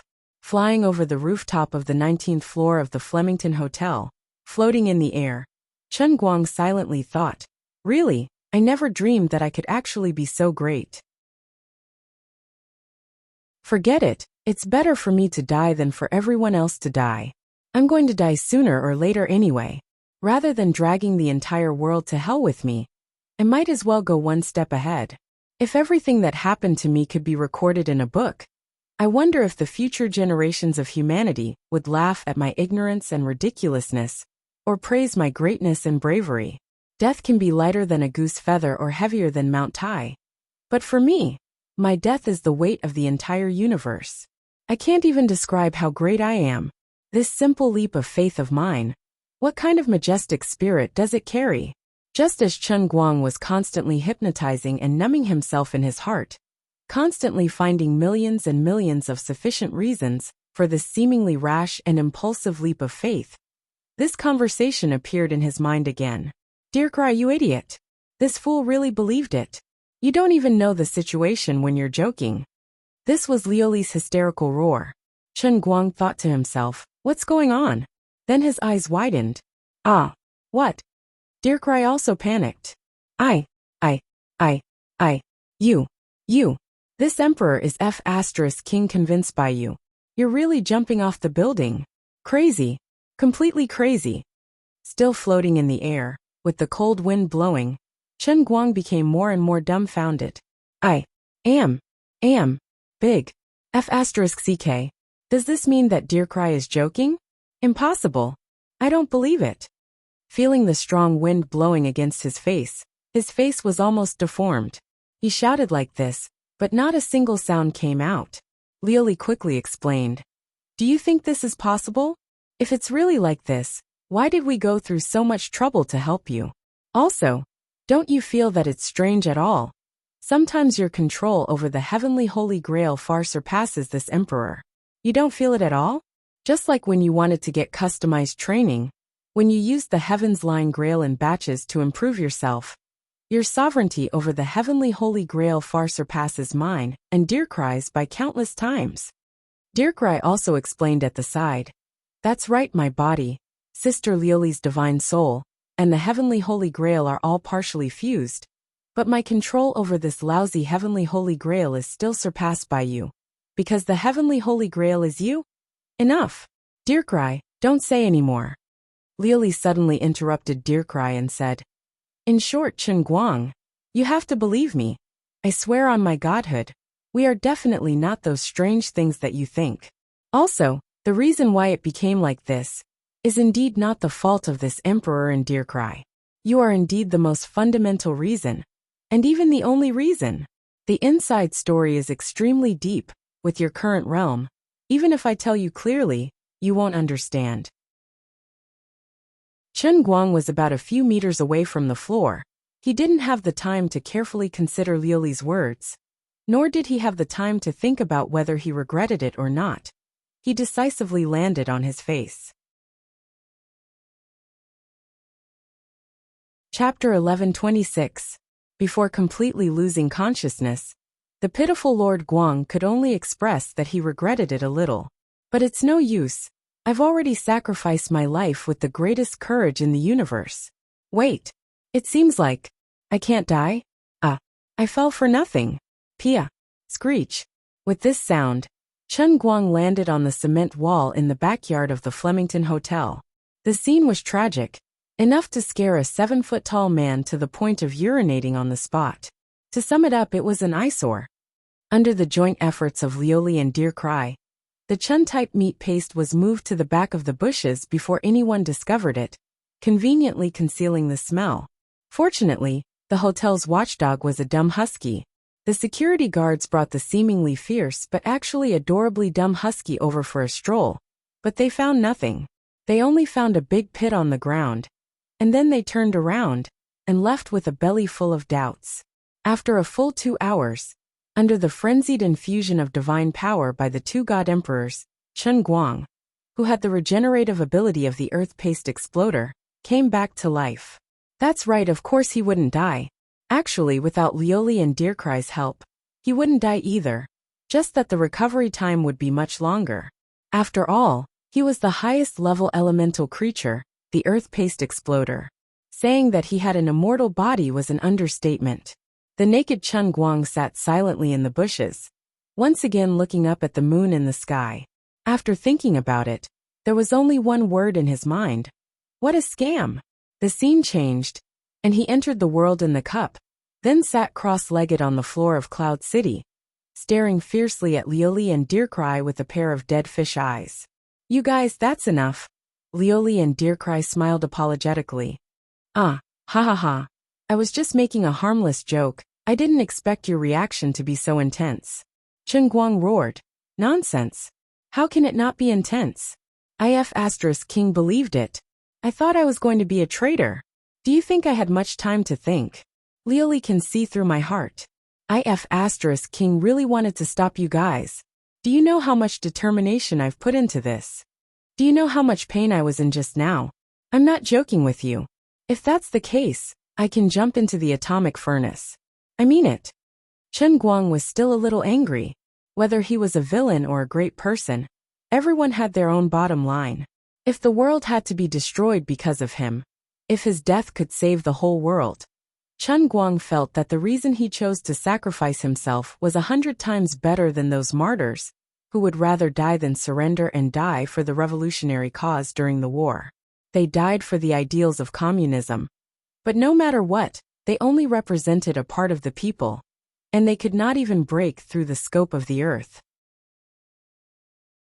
And I, Chen Guang, am doing this for all of humanity, for the entire universe, and of course, for the other life forms that may or may not exist in the billions and billions of universes. If he had more time to think, of course, he wouldn't have made such a crazy decision in a hurry. However, he knew that Liuli knew what he was thinking. It was a bit of a mouthful, but that was the truth. Therefore, as long as it involved the heavenly Holy Grail and himself and Liuli, he had to be so resolute. I know, but I really didn't mean it. Sorry, very sorry. Seeing that Chen Guang was still brooding over it, Lu Ming apologized in a slightly tired voice. Liuli also tried hard to stay awake. She couldn't even lift her eyelids. The lustrous feather dress, that had just recovered with great difficulty, seemed to be on the verge of breaking apart again. Sigh, I've really been fooled by you two living treasures. An idiot made a joke regardless of the occasion, and the other fool actually suspected that I was plotting something. I'm really suffering as a deity emperor. Besides, Chen Guang save it. Even if Lu Ming and I really want to invade your universe, you can't stop us. Well, now you see you can't die. You can jump into an atomic furnace, and you can't die even if you fly into outer space. You can't die even if I put you into the center of the sun. You now look like a living physical creature, but in fact, your body and divine soul have become an incredible existence between materialization and energy, comparable to a deity emperor. If your body is really completely destroyed, you will at most become an immortal elemental creature ancestor. Besides, you really can't blame me for not telling you in advance that things will become like this. I have told you countless times that this is the first time the heavenly Holy Grail has been activated, and no one knows what will happen. Let alone me, even my father, the master god of chaos, doesn't know why this situation has happened. What I can do is to help you analyze what kind of situation this is after it has happened. As for what will happen next, I can't predict it either. Just as I have always said to you, when the boat comes to the bridgehead, there will be a way. Whether it is you, me, or Lu Ming, we can only take one step at a time. Counter every move, counter every move, counter every soldier with a general, water with an earthweir. Chen Guang. Admit it, the vernacular telepathy combination that shone brilliantly in the Chinese idiom conference some time ago, was it you and Lu Ming? Your idiom conference can't stop. Lu Ming. Liuli. About 10 minutes later, everyone finally calmed down completely, and the three restored the mutual trust relationship in the past. Then they began to talk about business. Liuli. Today's situation is probably because the total number of your statues has finally reached 10. It could also be because the statue you have successfully cast this time is too perfect. Or it could be because the integration of the real world, and your real world, has finally exceeded a certain limit. That's why it's like this. That's not right? Aren't my 7 idols gone? But you can still get faith value, can't you? And it only looks like it's gone on the surface, but you can still feel their vibration just now, can't you? Chen Guang asked. Well, it's like this. So in order to chase after the statue, I have inevitably further accelerated the integration of the real world and the real world. Liuli nodded first, then shook her head. That's not necessarily true. Maybe it will happen even if you don't do anything. It may also be that the two situations are coincidentally put together. You're not afraid that I will give up the next statue and take the initiative to die, so you're deliberately tricking me? As the saying goes, once bitten, twice shy. Chen Guang subconsciously began to doubt Liuli's motives again. Lu Ming, who was next to him, said helplessly, Okay, I really give up. Sister Liuli has already sworn with her divinity. Do you still not believe her? If it wasn't for Sister Liuli not letting me say it, I really want to tell you something. Even if something really happens to your broken cup, you can never blame it on me and Sister Liuli. Hearing this, Chen Guang examined Liuli, trying to use his own eyes to see through Liuli's heart. He knew that these two gods had been hiding something from him.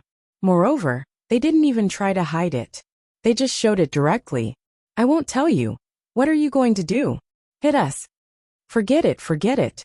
All in all, I understand what you're trying to say. Whatever I do or don't do, I can't change the reality that the two worlds are gradually merging and the real world will be changed, right?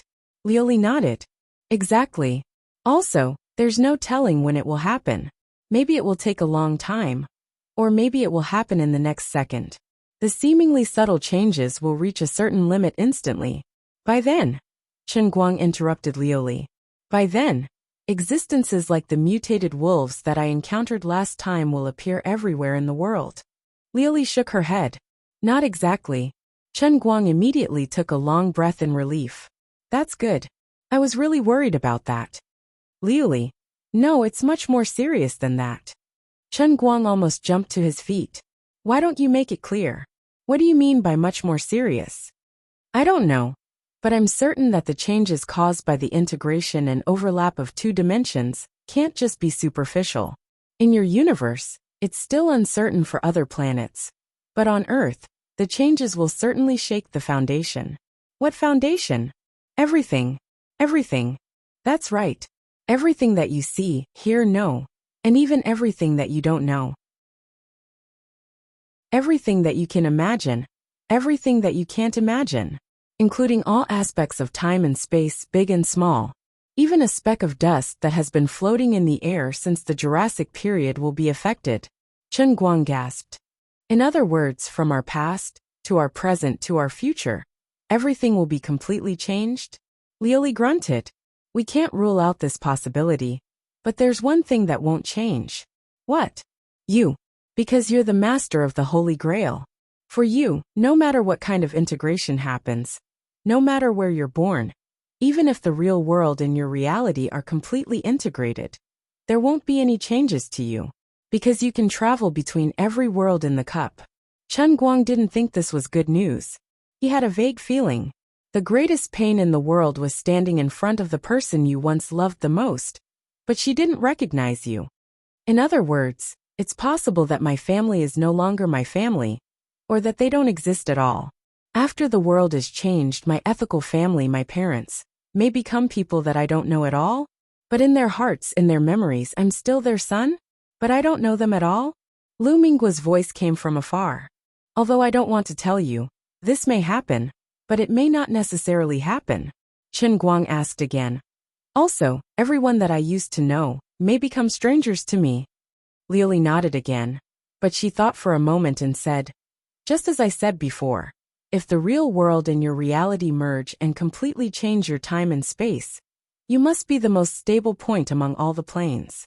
Then, just like how every pair of people in the world who know each other will have some kind of connection, let's call it fate. The threads of fate form a big net, binding everyone in the world to this net, or in other words, binding every planet in the universe to this net. The fate of countless tiny existences combined together to become the fate of a basic ion. Countless basic ions combined together. Letting out 2 coughs, Chen Guang replied. You don't have to explain too much. What I understand is that everything in the world is connected, and every existence is an individual. But at the same time, they're also a part of the whole. Yes, that's right. Then, when the vibration of subversion comes, and is about to overturn the entire plane, you, as the only stable point, the things that are personally related to you, or people, are likely to get some stable characteristics because of the connection with your fate. The closer their relationship with you is, the more stable they will be. Chen Guang suddenly understood. I understand what you mean. I'm equivalent to Noah's Ark in the Bible story when the world is coming to an end, right? The closer you are to me, the harder it is to be changed, right? You can understand it this way. With this, his heart felt at ease. Previously, he was most worried about his parents, relatives, and friends, as well as those female confidants that he couldn't let go of. This was equivalent to taking a tranquilizer. Also, this change may not be completed in an instant. It may be carried out unknowingly and subtly. Also, even if someone has a close relationship with you, it is normal to have some slight changes. For example, that female Dr. Tang Ying, she is very close to you, right? But maybe one day, it will be normal for her cup size to increase or decrease by 1 size. Chen Guang nodded helplessly. I understand. The most helpless thing in the world is knowing what will happen, but being unable to stop it. Chapter 11:27. Finally, the power of the Holy Grail outside became more and more violent. The god of acting was stirring, as if it would appear in the next moment, but it never happened. Chen Guang did not know that at this time, a piece of news that completely blew up the world suddenly appeared on the internet. The Oscar committee finally became manly and made a shocking decision. President of the American Film Association, chairman of the Oscar committee, Fred officially announces big news. For the first time in history, the Oscars will be awarded in advance. The founder of the world's performing arts, Chen Guang, wins 3 awards alone. The storm of public opinion for Chen Guang to be awarded the Oscar in advance became more and more intense, especially after the tens of millions of copies of World's Faction were fully released in North America. The box office of Women in the other 6 continents, excluding Antarctica, became even more intense, which in turn put a lot of pressure on President Fred. It was even to the extent that awarding the Oscar to Chen Guang in advance was truly a global political correctness. After an incomparably painful struggle and hesitation, President Fred and the others finally made a brave decision that night. This year's Academy Award for Best Actor, which meant that Chen Guang was fully deserving of it. But this was not the end. Women also won the Best Film of the Year in one fell swoop. Of course, it was also an early award, and the reason for awarding the award was extremely sufficient. Although the film was not perfect and had many flaws, as long as it was the first time that the world's performing arts had appeared on the big screen, it would be enough to make the film go down in history. Logically speaking, the Best Film Award was more of an honor for the film's director. But when it came to women, no one would think so. Even Big Beard Ding himself would not have such extravagant hopes. Everyone knew that this was for Chen Guang. But this was not the end. There was another award. As everyone knew, the Lifetime Achievement Award was not given every year. Only when a person who made a huge contribution to the film industry reached a special level and was recognized by everyone would this award be added in a certain year. In recent years, due to various reasons such as the market environment, the Lifetime Achievement Award was given almost every year, and its value had greatly decreased. However, Chen Guang had broken an incredible record. He was the youngest person to win the Oscar Lifetime Achievement Award in the shortest time since he entered the industry. He was also the only person to win the Lifetime Achievement Award after only acting in one movie. If the value of the Lifetime Achievement Award had declined in the past, then today, this award had become even more glorious because of Chen Guang. Then, as the video of President Fred's public speech was released, Chen Guang was instantly rewarded with the Oscars for Best Picture, Best Actor, and Lifetime Achievement. No one had expected the big shots of the Oscar committee to go to such extremes. They would either not do it, or they would do it all in one go. They decided to award 3 awards to Chen Guang in advance. They did not have to wait until the award ceremony to announce them to the public. What was even more outrageous was that no one in the world objected to it at all. Chen Guang took a deep breath and closed his eyes. His mind sank into the world in the cup again. He stood in the middle of Cloud City and looked up at one of the 3,000 empty platforms on the city wall. This platform was right next to the statue of the language master, which was right next to the sphere. An overwhelming amount of faith points flew in from all directions of the cup realm, without any warning, and landed on it. In the blink of an eye, a blurry shadow appeared. It was roughly the shape of a human. The facial features and outline of the human figure gradually became clearer, and the light became more and more intense. After a long time, when the light dissipated, a huge statue of 100 feet tall stood proudly on the platform. It was Chen Guang himself. The statue of the god of acting had finally appeared. Chen Guang flew up and stood under the statue. He looked up, but he did not know what to feel. It wasn't that Chen Guang was stunned by the statue that looked exactly like him, but he noticed that the statue's expression was very strange. It seemed to be expressionless, but at a glance, it seemed that the statue was sometimes laughing, sometimes crying, sometimes angry, and sometimes proud. The dull face of the statue seemed to be filled with all the expressions of a human. Chen Guang thought to himself, as expected of the statue of the god of acting. The Holy Grail really was a roundworm in his stomach. Even the statue that it randomly captured was so exquisite. Alright, I almost forgot. I can still change the appearance once. Chen Guang rolled his eyes. Make me more handsome. The statue's appearance changed slightly again. Every detail of its face was slightly modified. But if you looked closely, you would find that it had sword-like eyebrows and starry eyes. And it was full of heroic spirit. After showing off for a while, Chen Guang sorted out his faith points production. The statue of the god of acting did not let him down. Its production was directly maxed out, reaching 533333. Of course, this was also due to the constant growth of Lu Ming's fruit trees, which allowed the production of all the statues to steadily increase. Up to now, among the 8 statues of the Holy Spirit, only the pile driver statue, that could not be improved, maintained its daily production of 38,000. The other 7 statues were constantly improving with the growth of Lu Ming, reaching this number of 53,333. At the same time, the statue of the Language Master's Cup Realm and the statue of the God of Acting were 10 times the upper limit of the Holy Spirit statue, which was exactly 533333. Adding the additional faith points from the Sea of Time and the Realm of True Martial, as well as the Fanatics, Chen Guang's daily production of faith points was as high as 1.59 million per day. But unfortunately, the huge mortgage loan he owed was still as high as 1.43 billion. With the current production, it would take him 903 days to repay the loan. But there was only 1 year and 11 months left for him, exactly 700 days. To borrow a phrase often used on the Chinese national football team, there was not much time left for Chen Guang. He was still very desperate. He still had to quickly finish the 3rd statue of the god of one line, the strongest physical body. In fact, in a strict sense, it should be the strongest leg muscle group. The realm of true martial that cast his strongest martial arts was not the one-line sky, but the 4th level, the blue sky. Currently, the only thing that could be used to obtain the statue of God was the one-line sky training related to the leg muscles during the accelerated physical body formation. Apart from the special training that was done in batches, he had done it before.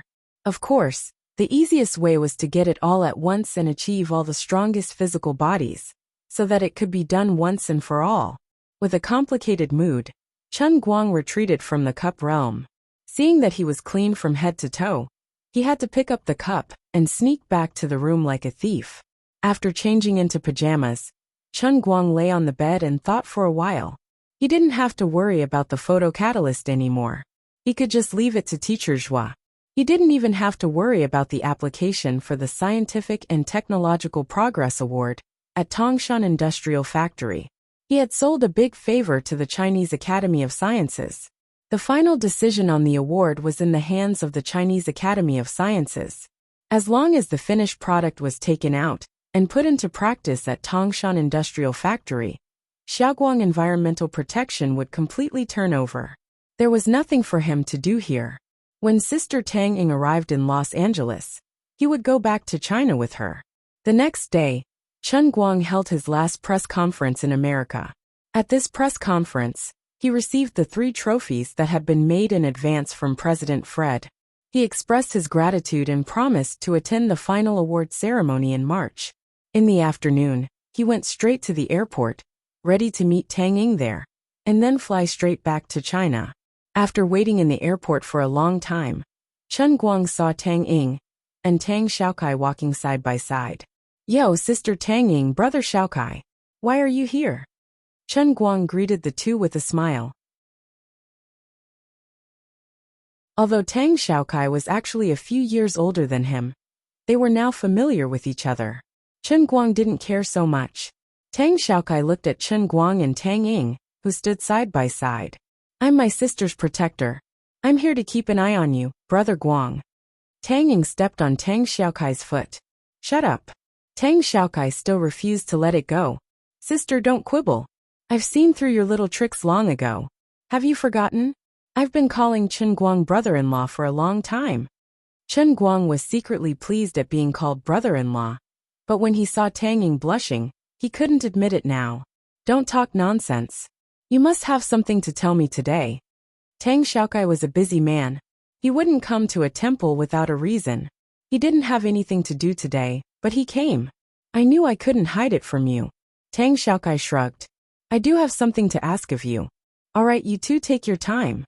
I still have to change my boarding pass.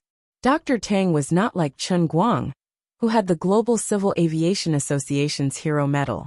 He could pick his seat no matter where he went. He had to do all the registration and ticket changes himself. While Tang Ying went to change her boarding pass, Chen Guang and Tang Xiaokai had a simple chat. It turned out that Tang Xiaokai had his eyes on Chen Guang's photocatalyst. They were all on the same side, and Chen Guang was easy to talk to. After some communication, Chen Guang accepted Tang Xiaokai's suggestion. Morning Light Group, which was independent of Tianguang Group, was officially launched. It temporarily included two major sectors. First, Xiaoguang Environmental Protection would be renamed to Morning Light Environmental Protection. The main business would remain the same, and the operation management and investment of the sewage treatment plant would be the direction of development. Second, the photocatalyst laboratory currently being built by Zhuojingxi would be officially named Morning Light Laboratory. Its main business would be the research and development of photocatalysts. Looking at Tang Ying, who was busy changing her boarding pass, Chen Guang started to ponder in his heart. The biological research facility that Tang Ying established with the Wujing University and Moreland's Institute of Medicine was mainly based on his genes, so it wouldn't be appropriate for him to ignore it. Why don't I fork out a portion of the money and become a major shareholder? If it was just Sister Tang Ying, it would be fine. But if she wanted to use my genes as a sample, the school and Moreland's Medical College would benefit for nothing. As for Tang Xiaokai's request, it was not complicated. He would not directly own shares in Morning Light Environmental Protection. Instead, he would represent the Tang Jie Foundation and form a separate company. Its main business scope was to promote the technology and results produced by Morning Light Laboratory to the world. It was essentially a sales company. This way, Zhuojingxi could focus more on research and not worry about other things. After all, the products needed to be sold around the world through other people's hands. Although Chen Guang's technology had a monopoly advantage, the market management could not be ignored. As for Tang Xiaokai's marketing ability and character, Chen Guang trusted him. Just like that, the two of them only spent 20 minutes discussing this important matter. On the other side, Tang Ying had already changed her ticket and was walking over. She was a little unhappy. I'm so angry. I originally booked a first-class seat, but it was inexplicably gone. I can't even change to business class, so I can only sit in economy class. Chen Guang comforted her. It's okay. I'll also change to economy class and sit next to you. First class can't prolong my life. Tang Ying pouted. That's true. But Meizhong Airlines gave me economy class without my consent. They didn't even inform me in advance. This is not right.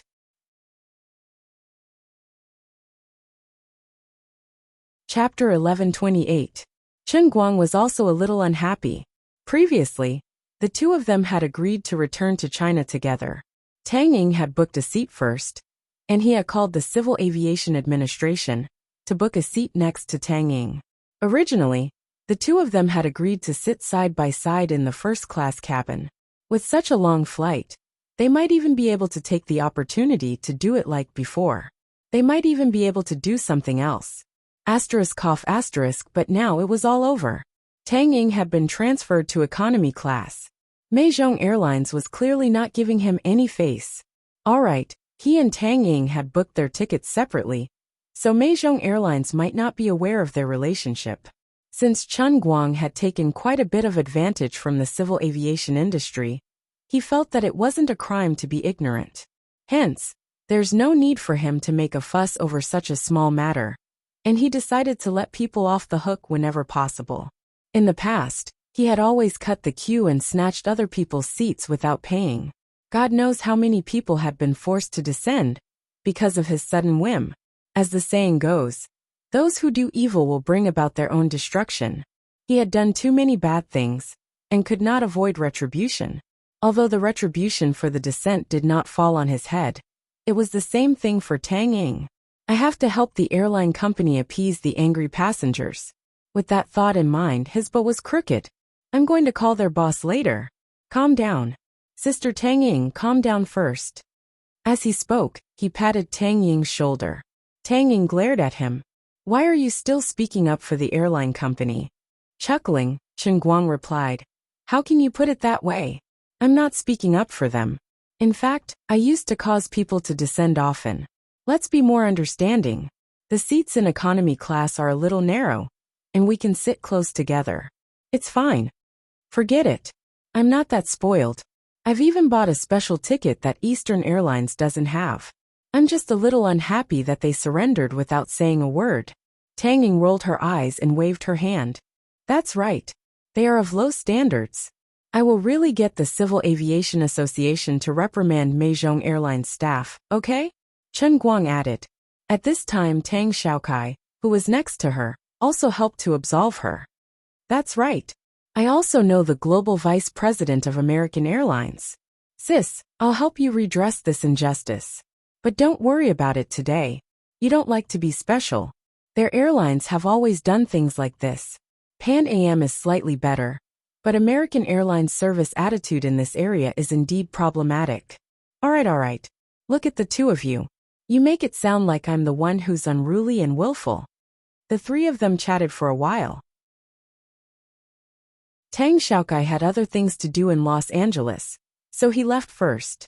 There was still some time before takeoff, so Chen Guang and Tang Ying found a cafe in the airport lobby and sat down.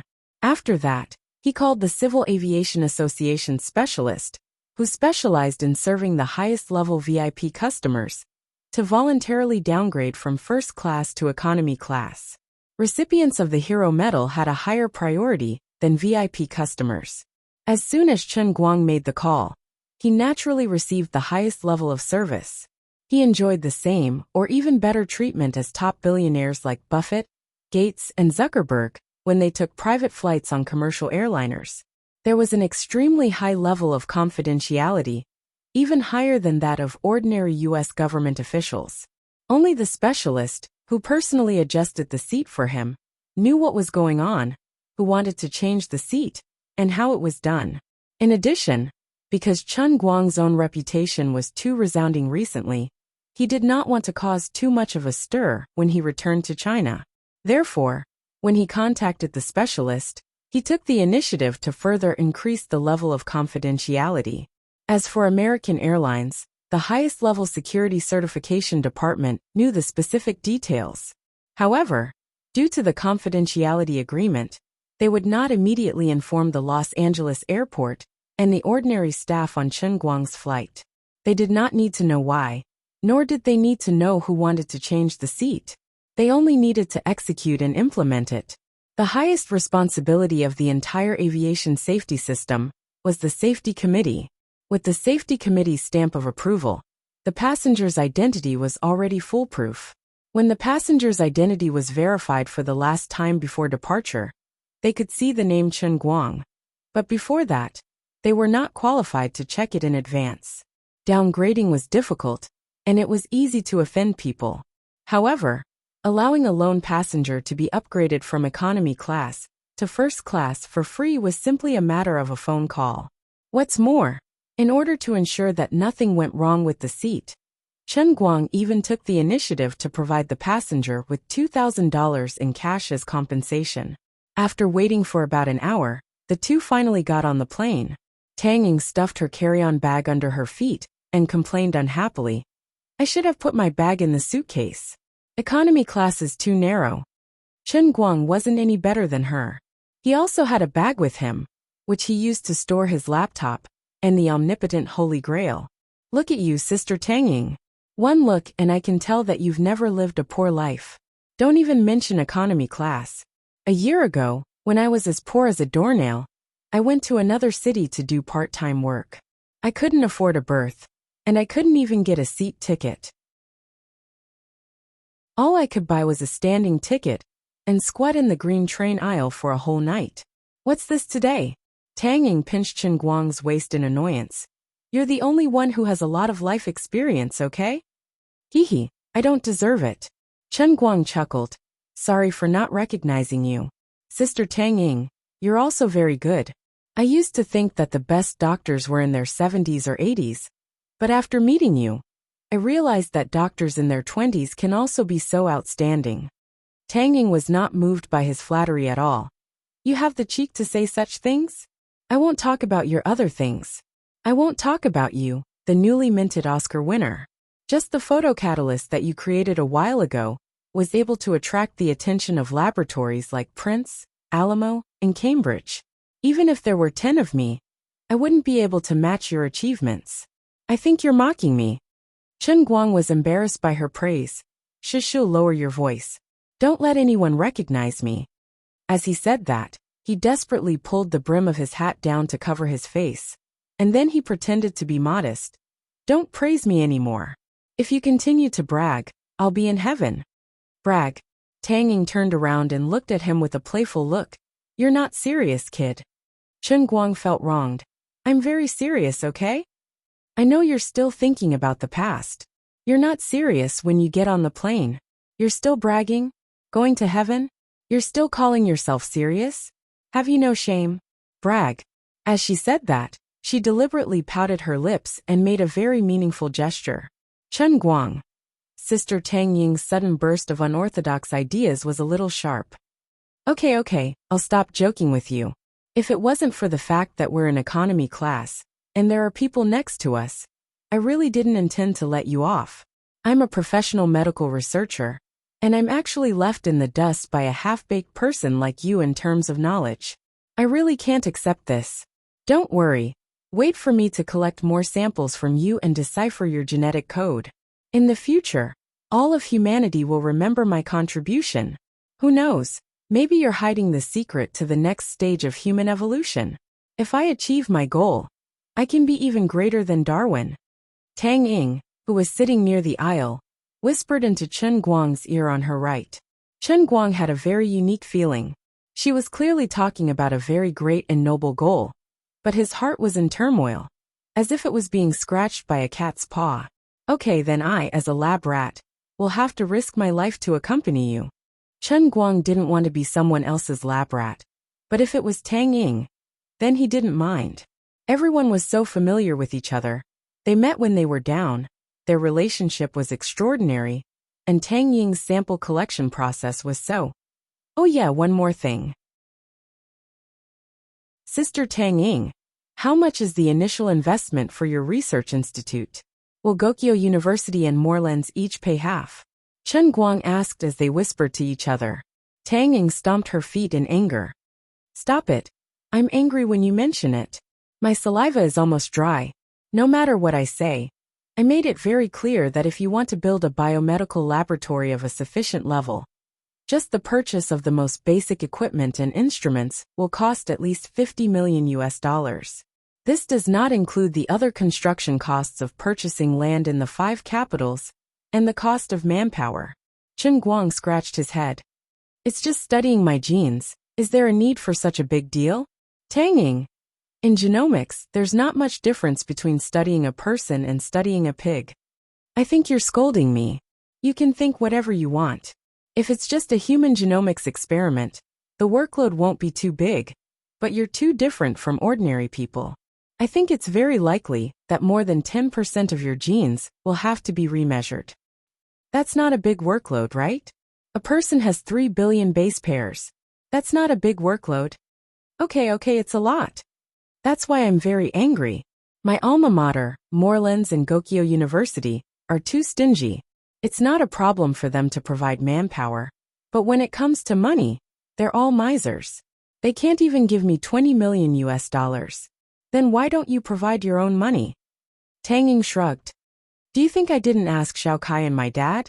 They don't agree. They all know that genomics is actually doing public welfare for humanity. It's purely a waste of money. They look like they care more about money than their lives. They're all businessmen. How can you talk about your father and brother like that? Aren't they very generous to me? That's because investing in you has a greater profit, okay? Forget it anyway, let's leave it at that for now. 20 million US dollars. I'll reluctantly set up the framework. I'll take it one step at a time. However, Chen Guang smiled meaningfully. Sister Tang Ying, in my humble opinion, you've forgotten a very important thing. What? The person sitting next to you is probably the #1 nouveau riche of this year. He's lacking in everything now, but he's not lacking in money. Tang Ying's eyes gradually lit up. Hey, why didn't I think of that earlier? Chen Guang continued to chuckle. 50 million US dollars? What is this? It's not that I'm bragging, but I can even take out 500 million now. He really wasn't joking. Although the cost of coming to America was not small, the income was even higher. The box office of the movie, the development of Romeo and Juliet, and the crazily selling World's Pie were all living old hens that could lay golden eggs. While the two were chatting happily, they were puzzled as to why the plane was still not taking off. Suddenly, there was a commotion in the aisle. Tang Ying straightened her head and craned her neck to look behind her. What's going on? Standing in the aisle were two burly male airport staff. The two of them walked along the rows of seats and raised their heads to meet Tang Ying's gaze. Then the two men's eyes lit up. They stopped counting and walked over with large strides. One of the burly black men said loudly in a low, muffled voice, "This Chinese lady. Oh, and this Chinese man next to you, please leave the plane." The white man next to him added, "Sorry, our tickets are oversold." Tang Ying was stunned. She had been flying for so many years and had encountered situations where she couldn't board a plane because of oversold tickets. But that had never happened to her before. Besides, if it was really oversold, she wouldn't even be able to get a boarding pass. She had never heard of an oversold ticket when the person was already on the plane. *T. Chapter 1129. It was not until the two men walked along the aisle and stood in front of Tang Ying and stared down at her from above that Tang Ying was convinced that such a strange thing had really happened to her. But she still could not accept it. She raised her head and pointed at her face. "Are you talking about me? Oversold? You want us to get off the plane?" Tang Ying turned to look at Chen Guang beside her. She felt an indescribable pain in her balls. Did he forget about being demoted from first class to economy class? In any case, he could fly back to China. At most, he would complain about American Airlines' rudeness and contempt for its customers in his circle of friends when he got back. But now even economy class was gone. She could only say that she had run into trouble. She had to attend a meeting at the city hospital tomorrow morning and hand over the last of her work. In the afternoon, she had to attend a meeting with the leaders of Gokyo University School of Medicine, Dachuan's Department of Science and Technology, China's Ministry of Science and Technology, and the leaders of the Ministry of Education would all attend the meeting to discuss the specific details of investing in the establishment of a national biomedical laboratory. If she could not get on the plane this afternoon, then tomorrow's meeting would be over. This pigeon had been placed too far, and the joke had been made too big. Chen Guang was about to get up when Tang Ying pressed his shoulder down. "Don't say anything. I want to see what American Airlines is planning to do today." Tang Ying did not want Chen Guang to step in. The reason was simple. She was already furious when she was demoted. Chen Guang had comforted her and forced her to tolerate it. Now that American Airlines was here to cause trouble again, she could not tolerate it. Tang Ying felt that with Chen Guang's current fame and reputation, especially after knowing his status in the civil aviation industry, if Chen Guang showed his face, these guys who had been disgusting her would immediately bow and apologize. When that time came, one would not hit a smiling face. It would not be good to scold them. In addition, the furious Tang Ying was also curious as to what kind of interesting explanation the people from Meizhong Airlines could give to get her to descend and then kick her off the plane within a day. The two sturdy staff members looked curiously at Chen Guang, who was sitting next to them with a cap covering his face. According to the information, these two passengers did not book their seats at the same time. It seemed like they knew each other. Forget it, that's not important. A special ticket and a compensation ticket for lowering the cabin. They're not important people, so it doesn't matter whether I know them or not. Tang Ying stood up abruptly. You have to give me an explanation. I originally bought a first-class ticket, but you guys downgraded it to economy class. I can't be bothered to bicker with you, but as far as I know, you can't even get a boarding pass with an oversold ticket. This is not oversold at all. Faced with Tang Ying's rage, the Caucasian worker's expression didn't change. Miss from China, please calm down and cooperate with us. This was indeed overselling tickets. Please leave the plane immediately. Your emotions are out of control, and we can consider you as a threat to aviation safety. If necessary, we will take measures to force you off the plane. Impossible. I don't accept your reason. Tang Ying rebutted him right away. I don't even accept your reason for overselling tickets. And you want me to get off the plane? What about my meeting tomorrow? How am I going to explain myself? Seeing this, another black staff member pretended to take out a book from the side and flipped through the information on it. Madam Tang, on behalf of American Airlines, I am officially notifying you to depart from Flight MZ878 immediately. We are deeply sorry for the trouble our company has caused you by overselling tickets. However, please cooperate with us. Also, the man next to you. In short, please leave the plane immediately. After that, he closed the book again, representing American Airlines to issue an official notice to Chen Guang and Tang Ying. However, there was one thing that was strange. The information in his hand did not show Chen Guang's name. He thought it was a mistake on the part of his colleague, but it didn't matter. How could they have known that Chen Guang's so-called special ticket was not a special price, but a free one? It was just that when Chen Guang took the initiative to descend, for the sake of confidentiality, the safety committee had set it as a special ticket for him. Of course, Tang Ying couldn't agree to it. Impossible. You Mei Zhonghang have gone too far. Get your manager here. Get your person in charge here. There are so many passengers on the plane. Why must it be us? The white worker took a step forward. Miss Tang, you'd better control yourself on the plane. We can compensate each of you with $400. That's not a small amount for you Chinese. At this time, someone interrupted. Stop compensating. I only compensated you like this once last year. $400? Pfft. It's 8 $50 coupons, and you can only use one each time you buy a ticket.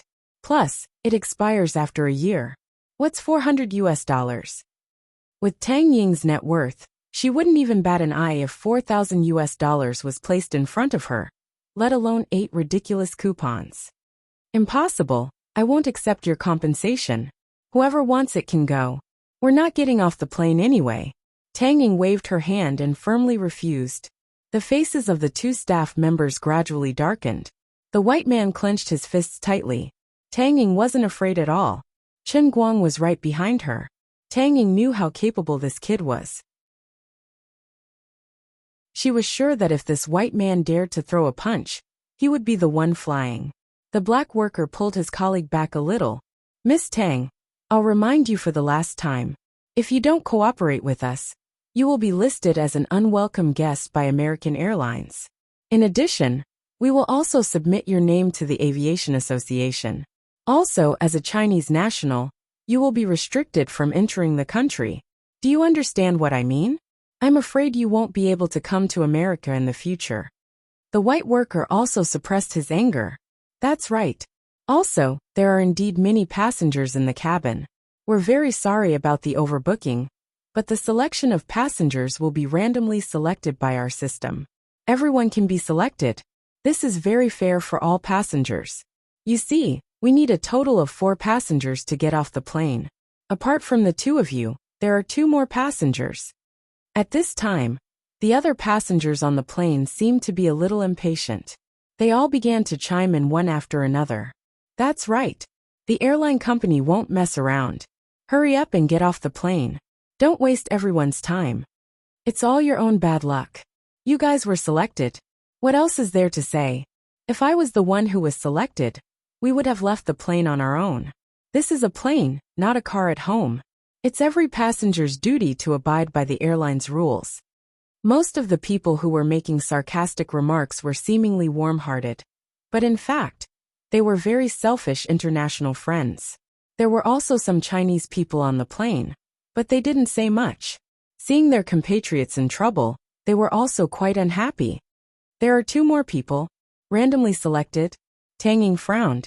She didn't believe the explanation of the two workers at all. She and Chen Guang booked their tickets separately. Moreover, Chen Guang had just descended from the cabin. In the end, they were picked out together. If it was purely random, it would be a small event with a probability of 1% multiplied by 1%. One could win 5 million in the lottery. The white worker nodded coldly. Of course it's random. It's very fair. After that, he stretched his neck and shouted, Mr. Tao in seat D of the 9th row. Ms. Luo in seat E, please cooperate. Due to overbooking, you also need to leave the plane. Then he turned to look at Tang Ying. Ms. Tang, as you can see, there are a total of 4 passengers. They have been selected fairly and fairly by our American Airlines system. Now, I'm issuing a final ultimatum. You must leave flight MZ878 immediately. Otherwise, we will take forced relocation measures. Your immature behavior is very troubling to us. Tang Ying almost laughed out loud. She was stunned. There were more than 200 passengers in the cabin, and less than a fifth of them were Asian. Was there something wrong with the machine? Just from the names, it was obvious that the other 2 unlucky people were also Chinese. All 4 of them were randomly selected. This guy was actually bragging about how fair and open their system was without batting an eyelid. Chen Guang, who was sitting next to her, was also stunned. He had always thought that the thickness of his skin could be ranked in the top 10 in the world. Now he realized how naive he was. There was always someone better than him out there. One could not underestimate the heroes of the world. When it came to shamelessness, international friends were the strongest in this aspect. This is impossible. I want to contact my lawyer. Don't try to fool me with your overbooking and random system. Dream on. On the other side, the black staff was approaching the other 2 overbooked passengers, but Tang Ying slumped down. The white worker looked down at Tang Ying coldly. He was not in a hurry to make a move. Instead, he sneered and turned his head to walk further inside. On the other side, the 2 passengers who were also overbooked started arguing. Obviously, only white and black people would believe in the so-called fairness of the American Airlines system. No one was willing to be refused. It seems that our work today is not going well. Both groups of people refused to get off the plane. The 2 workers could not help but be particularly angry. I'll give you 5 more minutes to think about it. After that, you will be relocated. Whether you accept it or not, Pierce, let's go. The white man waved his hand. He was not in a hurry to make a move. Now you know what they're trying to do, right? Chen Guang quietly adjusted his hat. If you had asked me to step in earlier, this wouldn't have happened. Tang Ying was still angry. It's fine. It's the same even if you step in now. Chen Guang shook his head. I just looked it up online and found something very interesting. What is it? Chinese people have been overbooked for many years. You know what I mean? Chen Guang lowered his hat and grinned. If I didn't know about it, it would have been fine. But since I've seen it, I feel that since I've become quite famous in America recently, I might as well make a bigger deal out of it. Tang Ying asked, You want to do something for the Chinese people? Chen Guang shrugged. I'm not that great. It's just one thing. How much can I do? It's nothing more than to make them suffer a little, lest they think that yellow people are easy to bully. They've pissed us off, and we don't like them either. Let's teach them a lesson. As he spoke, Chen Guang took out a pair of sunglasses and a mask from his bag and put them on his face. Things might get out of hand later. You don't have to step in. I'll do it. Chen Guang did not intend to make a big deal out of it. He thought that he could settle the whole thing with a phone call. Regardless of whether American Airlines was really overbooked, or whether they really had to disembark the plane, if Chen Guang called the International Civil Aviation Association, there was no way they could not even get a seat. Even if someone really had to disembark the plane, it would not be him and Tang Ying. However, it happened right in front of him. The so-called fair and impartial random selection turned out to be people with the same skin color as him. He could not tolerate that. Chen Guang thought about the hardships he had faced since he came to America. Just because he was from China and was Chinese, how much resistance did he have to face from the start? If it were not for his nationality, if it were not for the fact that he was from China, how could the process of getting an Oscar be so difficult? Perhaps he would have been recognized by the world long ago, if he had not even used half of what he had done.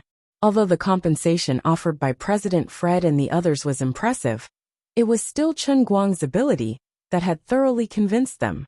Chen Guang's performance was simply too perfect, to the point of being impeccable. However, before that, their resistance and rejection had made Chen Guang's life very difficult. If Chen Guang's abilities were just a little bit weaker, if he showed even the slightest flaw to others, it was very likely that his Oscar would go down the drain. At the end of the day, it was still because the Huaxia people lacked the right to speak in America, or even in the world. They were not valued and trusted. Even other colored people might not be able to compare. Talking about today's oversale, it was even more obvious. American Airlines was clearly targeting Asians, especially the Huaxia people.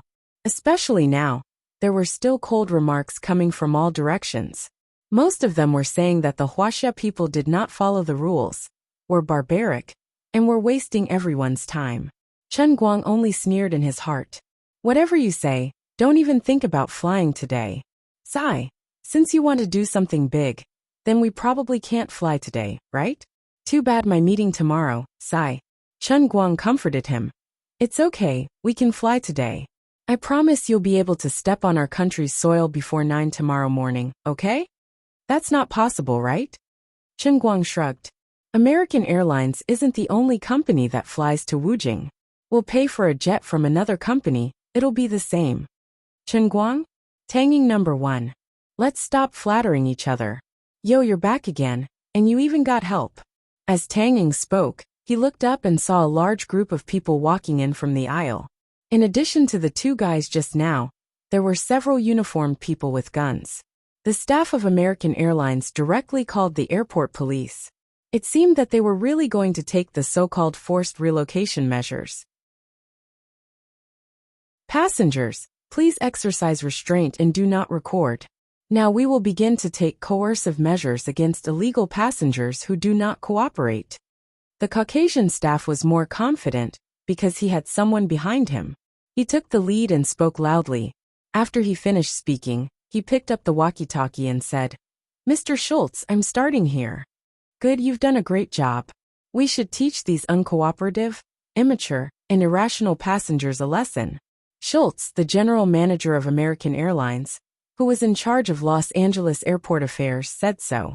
This young second-generation heir had recently taken over American Airlines business in Los Angeles under the arrangement of his father, who was a senior executive of American Airlines.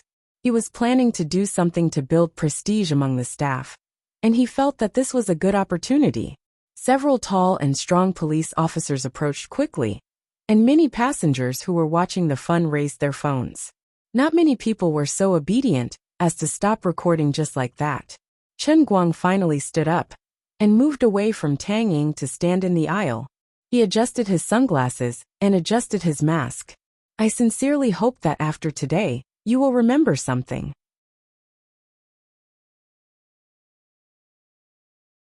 Chapter 1130.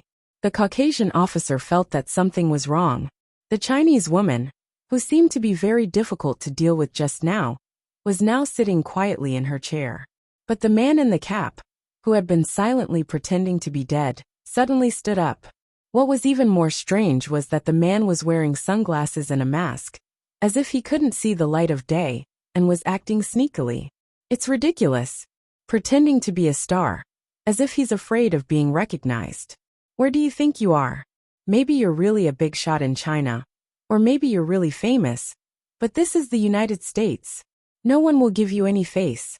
The man didn't think that Chen Guang was a dangerous person.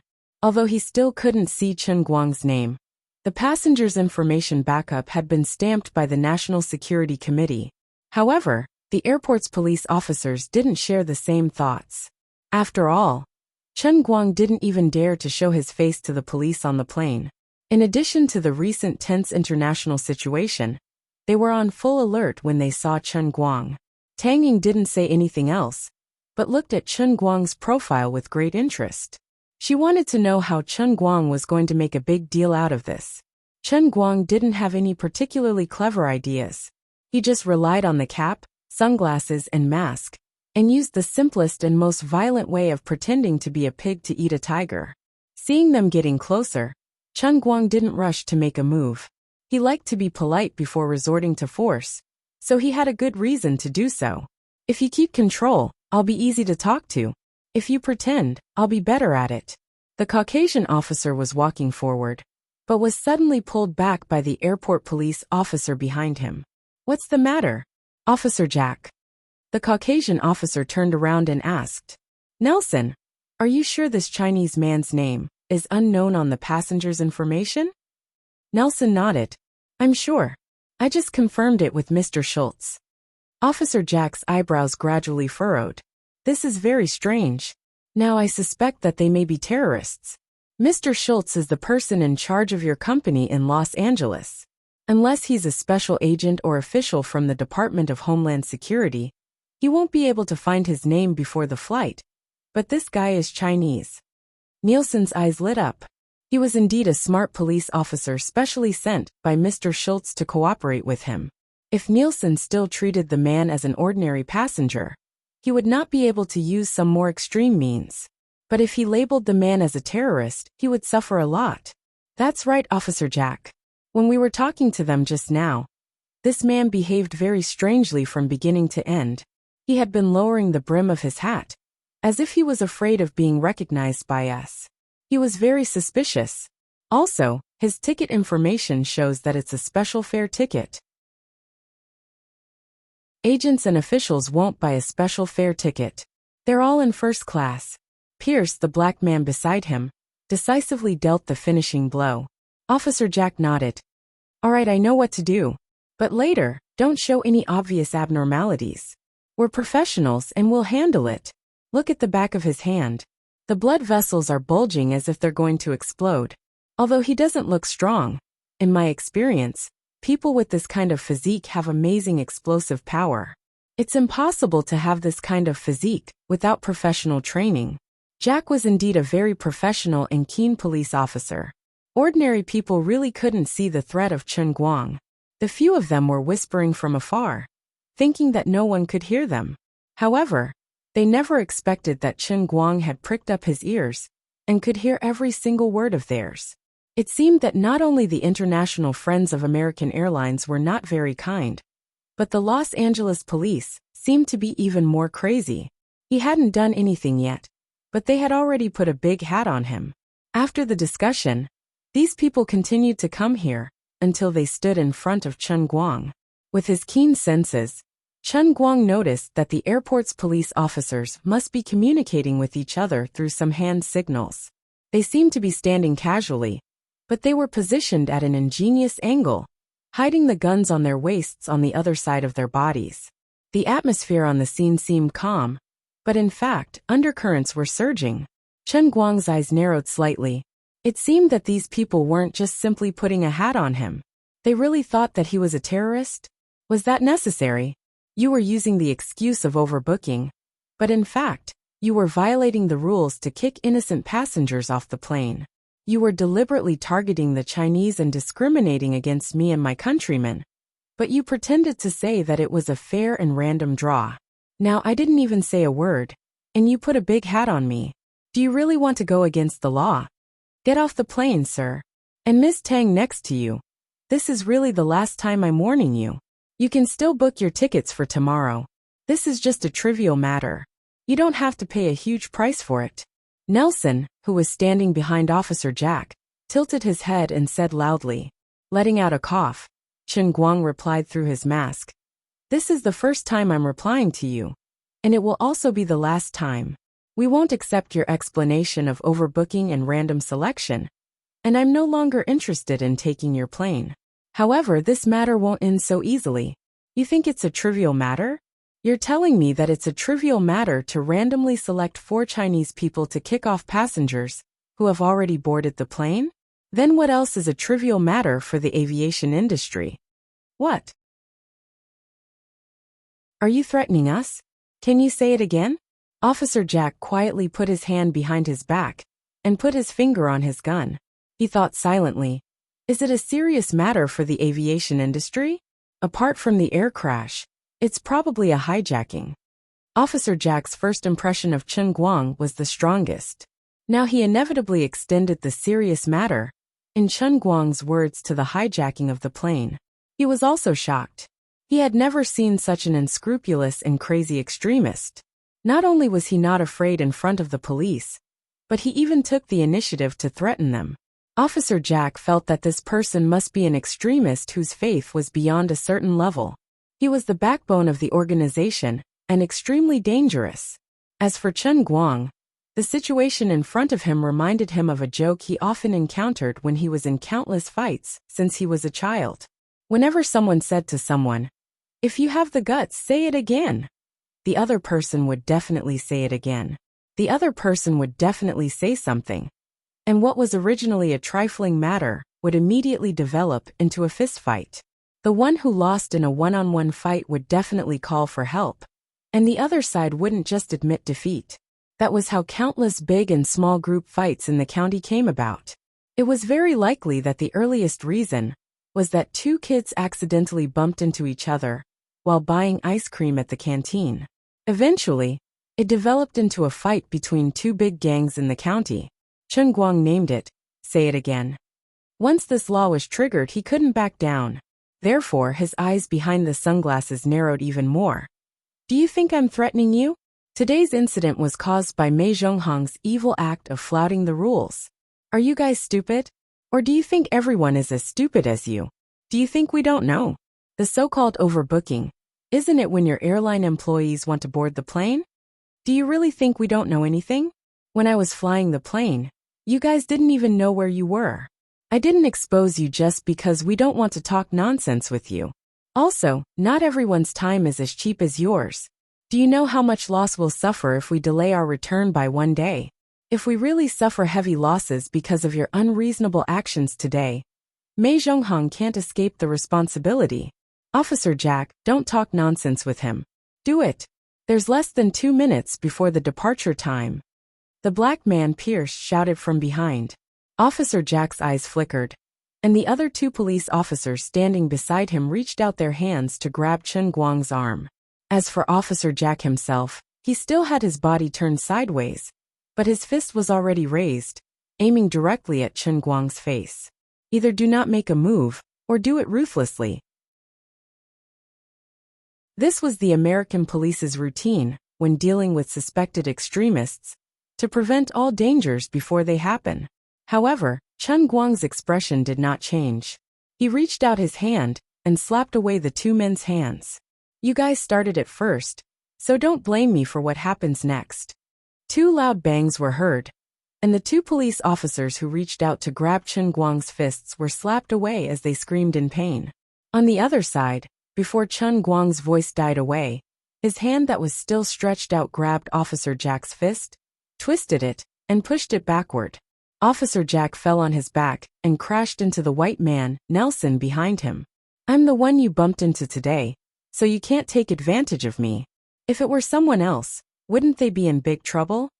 Chen Guang was still standing in the middle of the aisle, his expression unchanged. Officer Jack had just stood up and finally pulled out his gun, pointing it at Chen Guang. Put your hands up, you terrorist, or I'll shoot. Looking at the black muzzle in front of him, Chen Guang did not feel threatened at all. He was just annoyed. He was just taking a plane. Why did he have to cause so much trouble? Do you think I'm Hello Kitty if I don't show my power? Why don't you try shooting? As he spoke, he took a step forward toward the muzzle. Officer Jack saw this and quickly retreated. He was afraid that Chen Guang would take the gun, and he did not expect this mysterious man to be so arrogant in front of a gun.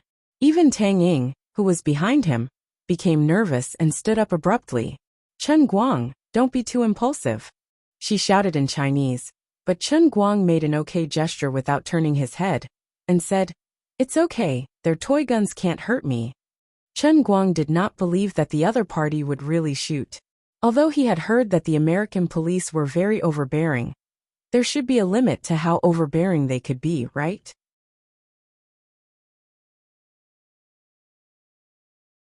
Chapter 1131. Nelson, who was at the back of the crowd, was shocked when he saw that Officer Jack's gun was useless.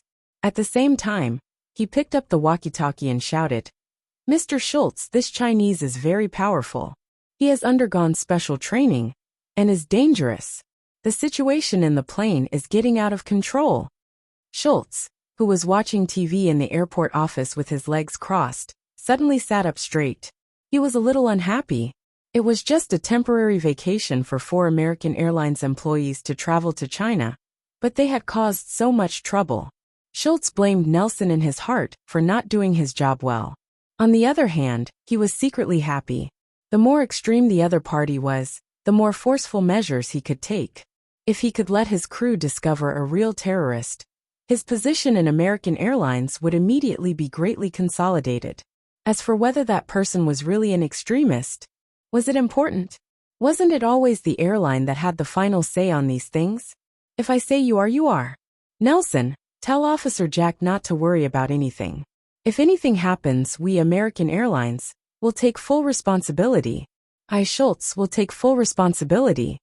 Nelson, who was white, followed behind Officer Jack and conveyed Schultz's message. Officer Jack nodded calmly, still pointing his gun at Chen Guang. The other officers did the same and took out their weapons. As for the other passengers on the plane, they covered their heads and hid behind their seats when they saw that the situation was not good. Guns were legal in many states in the United States. Many people had one at home, so they were not too surprised by this. Some of the bolder ones hid behind their seats, but they still stuck their phones out from the back and pointed it at Chen Guang's direction. Mr. Tao and his wife, Ms. Luo, reacted the same as the others. It was supposed to be an ordinary oversold, but the moment the airport police pulled out their guns, things changed. "I'm warning you for the last time. Chinese man, put your hands up, or I'll shoot. Who are you? Why can't I see your name in the passenger file?" After getting Schultz's guarantee from Nelson, Officer Jack was relieved. No matter how big the situation was, Schultz, whose father was a senior executive of American Airlines, should be able to control the situation. Schultz's subtext was also very clear. If necessary, they could even kill this Chinese man on the spot. Jack spoke loudly as he unlocked the safety without batting an eyelid. How could Chen Guang raise his hands? Things had escalated to this point, and he was already being pointed at with a gun. It was time to take off his cap, sunglasses, and mask to let these ignorant and arrogant people know who he was. To be honest, pretending to be weak was not that great. It was a pity that a small matter had escalated to this point. Although he didn't suffer any substantial damage, his mood was still a little unhappy. Regardless of whether the gun was a threat or not, no matter who it was that was pointing it at them, they would not be happy. However, Chen Guang did not feel that his actions were meaningless. After all, he had to blow this matter up and make use of the influence of this matter to make American Airlines pay a painful price. It was akin to killing the chicken to warn the monkey. However, Chen Guang did not think that what he did was meaningless. He had to make a big deal out of this and use the influence of this incident to make American Airlines pay a heavy price. This was only one of the aspects, but being able to see the big picture from the small would have a considerable degree of positive help in improving the status of the Chinese people in the world. Now that he had the ability and status in the Jianghu, he should spare no effort to do more for his countrymen. Although his ultimate principle was to treat people of all skin colors fairly, the Chinese were the ones suffering in Europe and America. It was never wrong to help one's own people first. If the Chinese, who had a higher social status, more power, and more ability, did not fight for the rights of the people in their own country, how could a nation be more respected in the world? Just like in the past, the people in America could not afford to offend were black people. However, black rappers could even release songs to teach others how to rob the easiest Chinese. Chen Guang felt that although the strategy he adopted today might be too extreme, it was also the best strategy that could achieve the best results. He did not regret it. I'm really curious to see the expressions of the 3 guys Nelson, Pierce, and Jack, when they see my true face. Whether it was his reputation in the civil aviation industry, or his recent fame in America through Women and Romeo and Juliet, Chen Guang did not believe that the people on the plane would not recognize him. All right, looks like there's no other way. Chen Guang shrugged, then reached for his sunglasses. Officer Jack was shocked. What are you doing? Stop. He was really nervous. Chen Guang's hand was suspended in midair. I'm going to take off my sunglasses and mask. Don't you want to know who I am? Unexpectedly, Officer Jack said again. We don't need to know who you are now.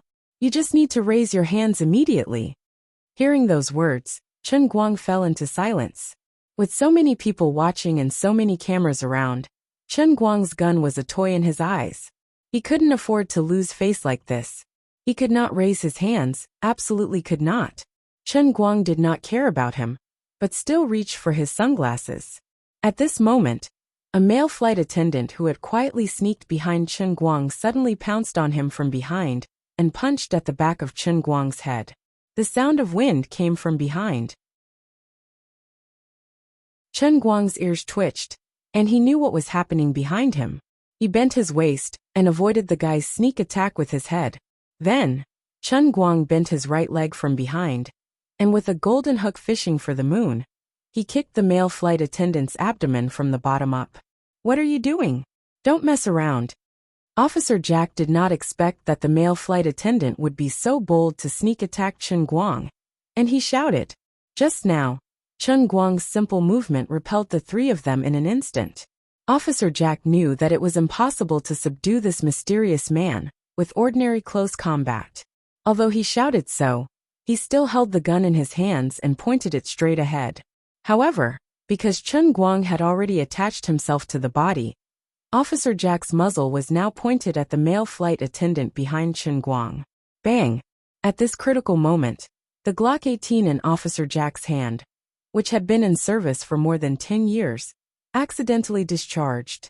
After he opened the safety, he did not pull the trigger, but directly fired. The loud sound rang through the cabin, and the timid female passengers screamed. The two staff members, Nelson and Pierce, trembled fiercely and subconsciously wanted to hide to the side. As for Officer Jack himself and the other airport police officers behind him, their minds went blank for a short while. Officer Jack's heart was like dead ashes. In fact, he did not really want to shoot. At least, before this Huaxia man showed further aggressive behavior, he could not easily shoot. But he did not expect that the Glock, which was famous for its stability, would accidentally discharge at this time. What was more unfortunate was that he did not aim at this Huaxia man, who was suspected to be an extremist, but at the chest of another male flight attendant who rashly attacked. He raised his head in despair and looked straight ahead. He thought he would see a scene of blood splattering. With the power of the Glock, a thumb-sized bloody hole should appear in the chest of the flight attendant at such a close range. But this scene did not happen. He only saw 2 fingers. Between these 2 fingers was the bullet that had just been accidentally discharged from the Glock. Smoke was still rising from the bullet. The fingers were clamped so tightly that the eggshell of the bullet was completely deformed, becoming the shape of an hourglass.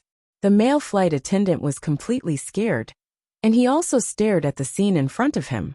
His eyes were also focused on the 2 fingers clamping the bullet. The few of them looked down again.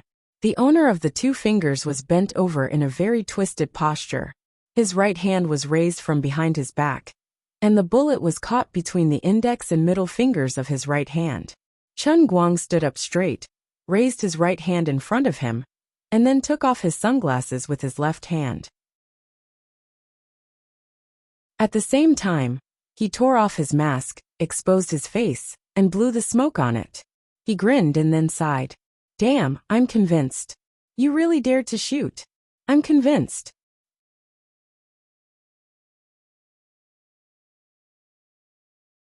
Chapter 1132. Jack, Nelson, and Pierce stared at Chen Guang's face blankly. The air in the cabin was stagnant for a moment, but after the loud gunshot, it became so quiet that one could hear a pin drop. Their pupils contracted, and their mouths opened wider and wider. Although Chen Guang was not known by everyone in the United States, Almost everyone in the civil aviation industry and Los Angeles knew him. His posters were still hanging on countless downtown streets in Los Angeles, and even the billboards outside the airport halls had his face on them. Jack and the other officers had even gone to the cinema with their families on vacation yesterday, contributing to the box office of Women. In addition, the personal stories of the winners of the Hero Medal, as well as the improved pilot's operation manual compiled by Chen Guang himself, were still compulsory courses for every civil aviation staff. Not long ago, after the big shots of the civil aviation industry attended the premiere of Chen Guang's movie, the civil aviation industry launched a new round of learning activities in the company to coordinate with the release of Women and to help Chen Guang promote the movie. The so-called learning activities, on the one hand, emphasized the importance of the new operation manual, and on the other hand, emphasized Chen Guang's contributions to the aviation industry, and hoped that the employees would take the initiative to support the real hero of the aviation industry in their spare time.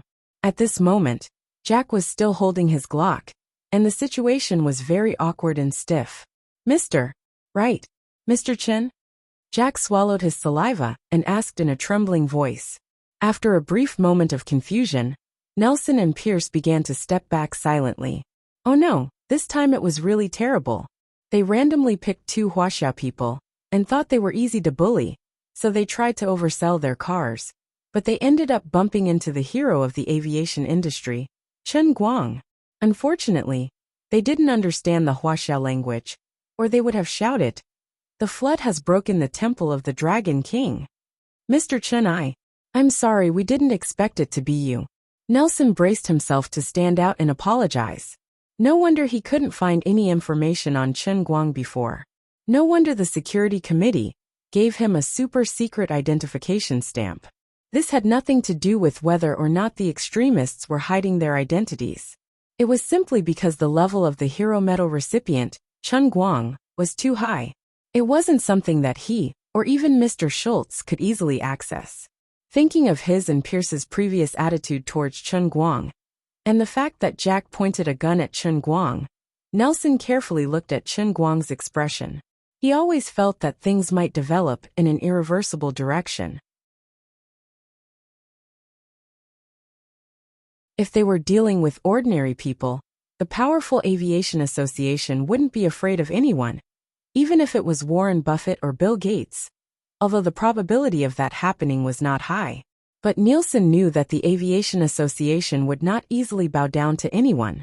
They would even unite to become the strong support of American Airlines.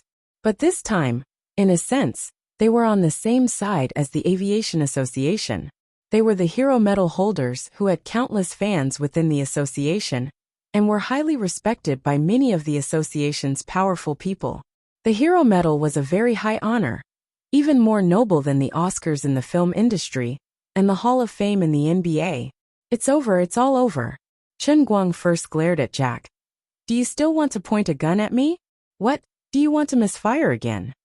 Jack and the others hurried to clean up. The frightened male flight attendant behind Chen Guang said in an incredulous tone, I'm still alive? That's right, you're still alive. Chen Guang turned around. The male flight attendant first looked up at Chen Guang for a few seconds, and then quickly reacted like everyone else. My God. Chen, don't talk nonsense. Get out of the way. You make me very unhappy. I'm afraid you may die if I punch you. At this time, Chen Guang was full of anger. Obviously, he would not be so easy to talk to. Although these people's attitude changed 180 degrees after being recognized, it did not help. He had been provoked, and it would not be so easy to deal with it. Then he looked back at Jack and Nelson and the others. Come on, it's already like this. I don't care what you think of this matter today, but your rude behavior has greatly troubled me. As I said just now, I will not let it go. If you are afraid of my revenge, Jack, why don't you try to shoot me again? Let's see if you can kill me. Jack shook his head violently. How is this possible? I know it's you, Mr. Chen. How can I? Slap. Before he finished his words, Chen Guang slapped him hard in the face. So if it's not me, but another Huaxia person, you can shoot at will because of your inexplicable speculation? Can we Huaxia people be slaughtered on the land of the United States? I have a lot to say, but I'm not interested in talking nonsense with you now. Let's talk in court. After Chen Guang finished speaking, he got up and looked at the other passengers on the plane indifferently. At this time, he looked around and saw cell phone cameras everywhere. Someone had probably sent the video out. But he didn't care. He shrugged. Just now, when we were about to be forcibly relocated, no one in your oily land was willing to stand up for us. Now I can only apologize. Before this matter is resolved, Flight MZ878 won't be able to take off smoothly. Congratulations, you're all overbooked. That's right. Everyone on this plane is overbooked. When Chen Guang mentioned the word oversold, he intentionally emphasized on his tone to make it seem like he was mocking Su Tao. Nelson's face changed dramatically. Of course, he understood what Chen Guang said. The idea of dealing with this matter privately in his mind was instantly dispelled. After that, Chen Guang no longer paid any attention to them and sat back down before he gave a call to China Airlines. 2 minutes later, he nodded with satisfaction. His own people were awesome. He got a private plane that belonged to him and could take off at any time. Officer Jack, who had been observing him and did not dare to leave, was a little relieved. Since Chen Guang had the intention to leave, it seemed that this matter could be over. But immediately Chen Guang made another call in front of them. This time he called Pizarro of Baker Law Firm. This was the territory of foreigners. Although Chen Guang wanted to make trouble, he did not intend to completely break the rules. Mr. Pizarro, that's all about the oversold matter. But I have another situation. As a lawful citizen who abides by the law, I was pointed at my head with a gun, and the gun was fired, almost killing me. How can I sue the other party in this situation? However, Chen Guang's words to Pizarro nearly made Nelson and the rest want to bang their heads against the wall. As for the person in charge, Schultz, who had just received the report, he was not much better at this time. As soon as all the ordinary passengers left, Schultz stumbled over. On the other side, the videos taken by many people had been posted on the internet with various titles from different angles. Chen Guang, the world's first performing artist, the world's first XX, and the winner of the Global Civil Aviation Hero Medal, encountered the so-called oversold in Los Angeles and was pointed at his head by the Los Angeles Airport Police. Furthermore, the gun had actually fired. However, he was not injured, and the male flight attendant who tried to sneak attack him did not die, because he caught the bullet with his fingers. Every factor in this was enough to become a breaking point, especially the last one.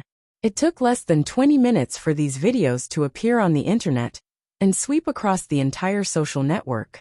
Because of this, countless people felt that they were bound by a common enemy, and they began to complain tearfully about American Airlines, a company with a notorious track record. At the same time, there were more people who accused the Los Angeles Airport Police, who had obviously been bribed by violence. Of course, the most unacceptable scene was the scene where Chen Guang caught the bullet with 2 fingers. Although this kind of thing was as common as eating and drinking soup in the eyes of people in Huaxia who knew Chen Guang, it was simply unbelievable in the eyes of ordinary Americans. They even felt that this was a movie. But this was not a movie. It was the news that was happening in Los Angeles Airport. This was a reality, not a movie. The explosion of public opinion in turn caused great pressure on American Airlines. Schultz, who was directly responsible for this matter, was dismissed on the spot. Even his father, who was also a senior executive of American Airlines, could not save him. Apart from that, Schultz was also ordered to apologize to Chen Guang, and now, he came here in grievance. Mr. Chen. Schultz, who was about 1.8 meters tall and had a very strong body, stood in front of Chen Guang, but he was as shy as a child of a few years old. However, Chen Guang clearly heard the words he said through the walkie-talkie. Your name is Schultz, right? You said you can take full responsibility, right? Then why don't you take responsibility for me again? Come on. Let me see how you plan to take responsibility for this matter. How does American Airlines plan to take responsibility for this matter? You must give me an explanation. If the person you met today was not me, But an ordinary Huaxia person, he should have died under your gun, right? Then what kind of title are you going to give to the deceased? Extremists? It was obvious that Chen Guang had no intention of negotiating with Schultz at all. After scolding this person, he asked him to leave. Just like what your American logic says, if an apology is useful, what's the point of having the police? When you ask someone to point a gun at me, you didn't expect to be struck by lightning instead of showing off, did you? Are you afraid now? Do you regret it? It's too late.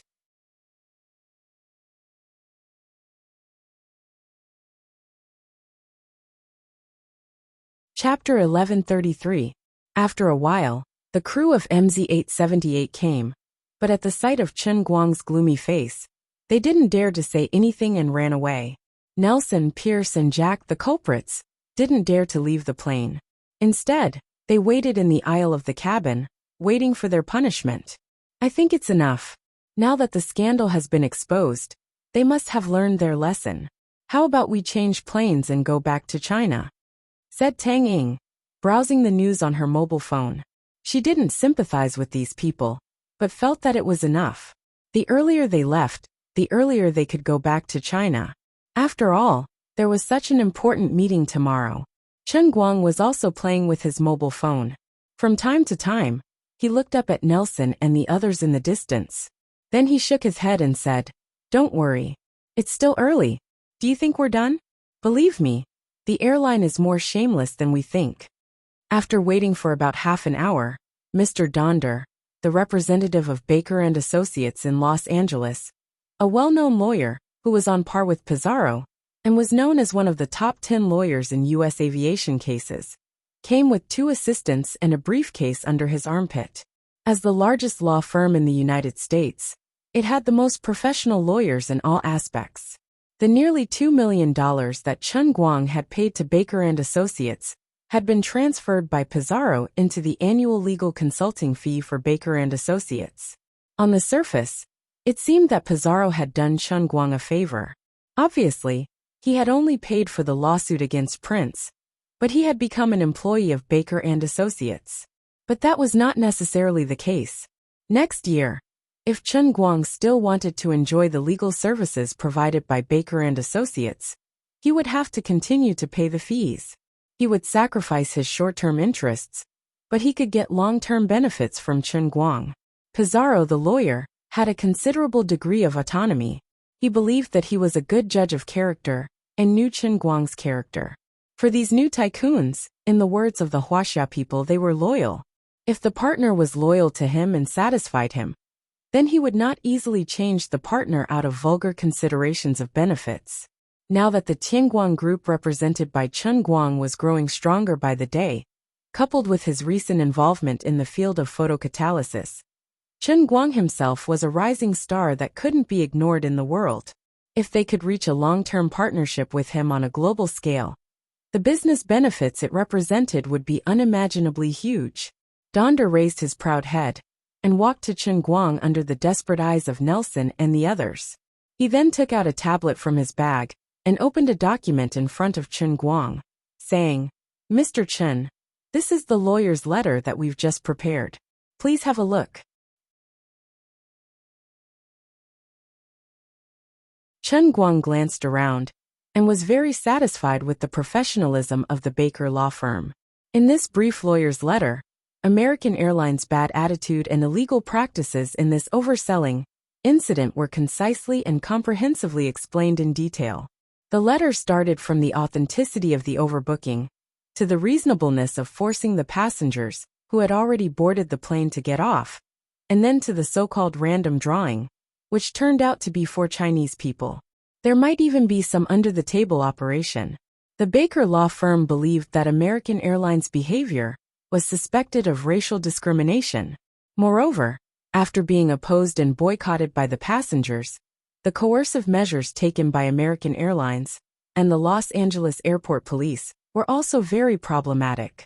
They framed the important passengers who had been certified by the safety committee as extremists, pulled out a gun in public, and even fired.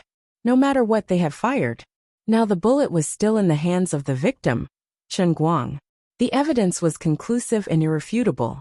As Chen Guang waved his hand, Donder called the headquarters on the spot. Within 5 minutes at most, this lawyer's letter would appear in front of the senior management of American Airlines and the news media. What's more, Donda asked his assistant to take out a high-definition video camera from behind and directly record the video in the cabin in front of Chen Guang, preparing to use it as an online press conference. When Chen Guang contacted them before, he had made it very clear that he had to leave today, so he had no time to hold another press conference. However, it was just right to hold it here. The press conference only lasted for less than 10 minutes before Donder announced the end with a very meaningful smile. This matter will not end so easily. He was one of the best aviation litigation lawyers on the earth.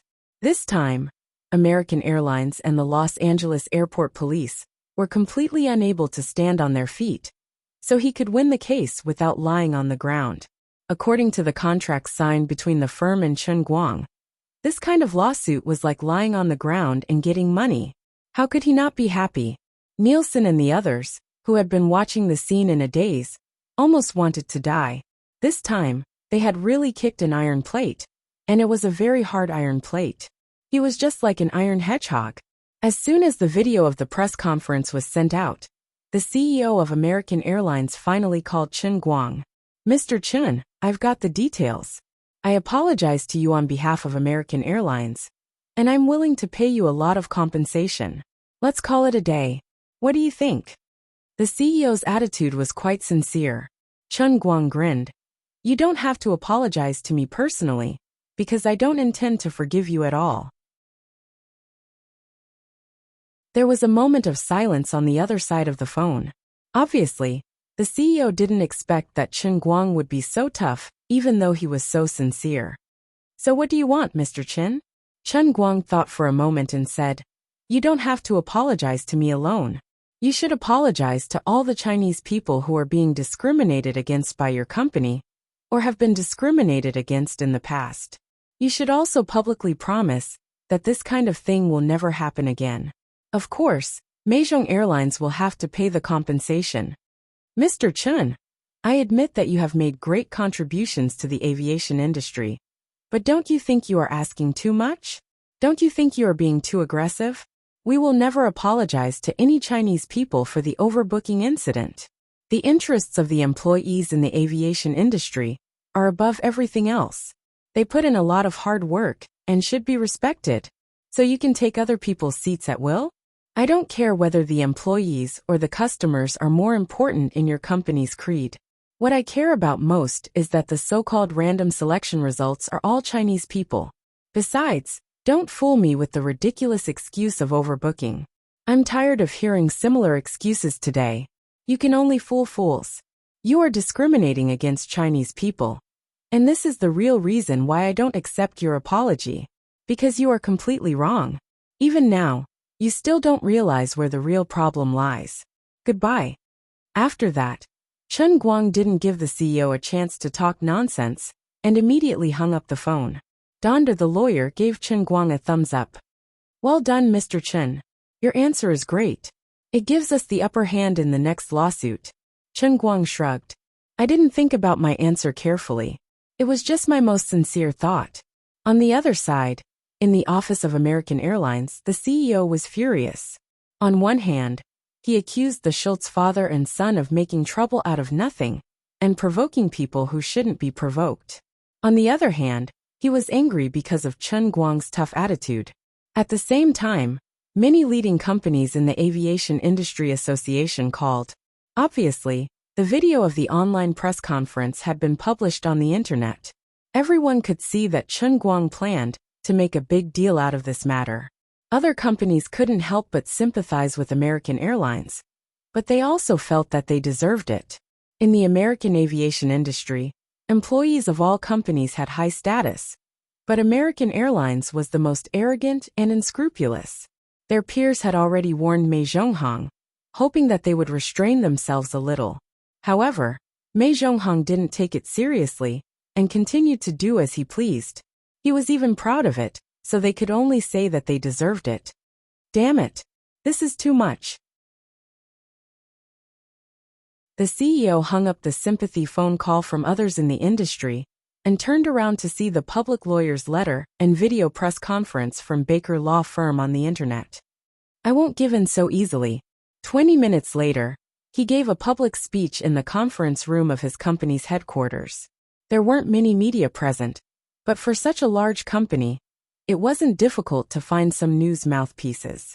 He made a clear statement to the public. Everything went according to Chen Guang's expectations. American Airlines refuted everything in the lawyer's letter. They refused to admit the truth about the oversale. Nor did they admit that there was something fishy about the random selection.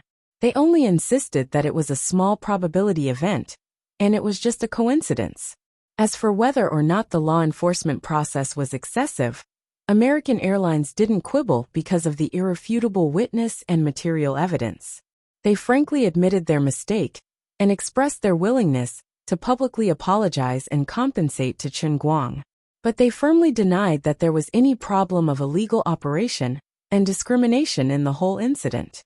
When Chen Guang and Tang Ying saw American Airlines reply, it was already 8 o'clock in the evening. At this moment, the two of them didn't sit in the cabin of MZ-878. Instead, they sat in the VIP lounge. Donda didn't leave.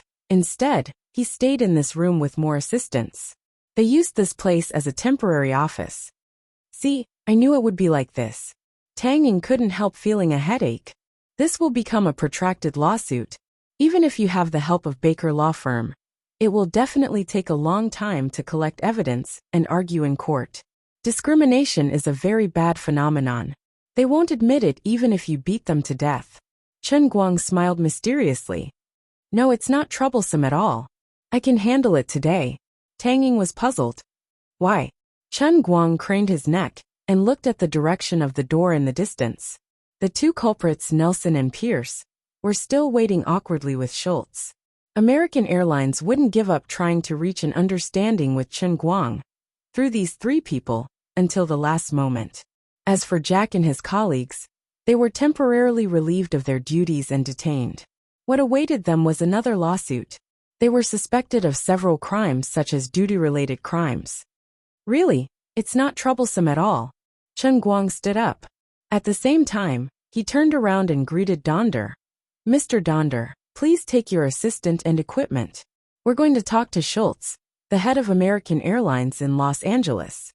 Donder was shocked. He thought Chen Guang was going to let go, which hurt him a lot. Mr. Chen, I don't recommend you to contact them again before the trial. There are many things to prepare in advance. To his surprise, Chen Guang shook his head. No need. Let's go and collect evidence now. It's very important. Chen Guang cast a meaningful glance at the haggard Schultz in the distance and licked his lips silently. My forced transaction. Well, it didn't cool down. But to make Schultz tell the truth, he didn't need to use such a high-level skill. Now he had a more energy-saving method. This was an inner strength technique that could search one's soul. It was one of the more than 400,000 martial arts techniques that he had mastered in the true martial land. He had integrated it into the true martial divine technique, but he could still use it. The name sounded domineering. Soul-snatching technique. In the real world, it wouldn't be as domineering as it was in the realm of true martial. It could completely control a person's mind. In the past, it was so weak that it could be ignored. It might not even be as good as a low-end hypnosis. But now that the power of the Holy Grail on Earth was getting stronger, Chen Guang didn't need to cultivate in the martial sage realm. He could naturally recover his strength, along with the increasing power of the Holy Grail. The reason wasn't complicated. Cultivation in the realm of true martial relied on yin and yang qi. The power of the Holy Grail in the real world was far more original than yin and yang qi. Now that Chen Guang used this method to deal with Schultz, it was perfect. Mr. Schultz wasn't a tenacious person. Since the incident in the afternoon, he had been in a state of panic. Now Chen Guang planned to pretend to negotiate with him, to make him lower his guard. Then he would knock down his guard and use the mind skill of an internal force master. Mr. Schultz, let's have a talk. Together with Donder, Chen Guang stood in front of Schultz with a smile, looking like a weasel paying respects to a chicken.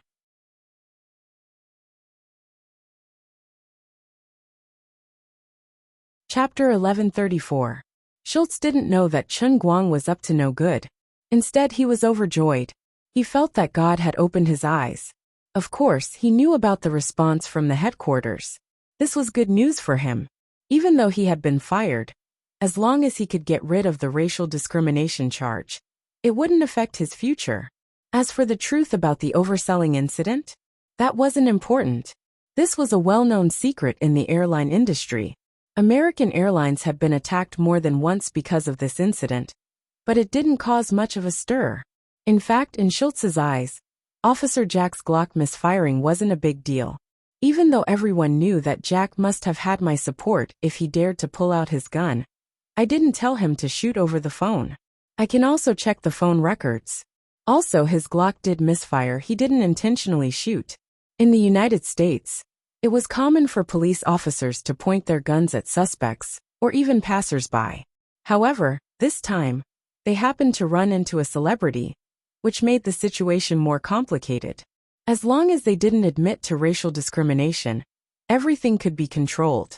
Even though American Airlines couldn't run away with compensation, the airline company wasn't short on money, and neither was his father.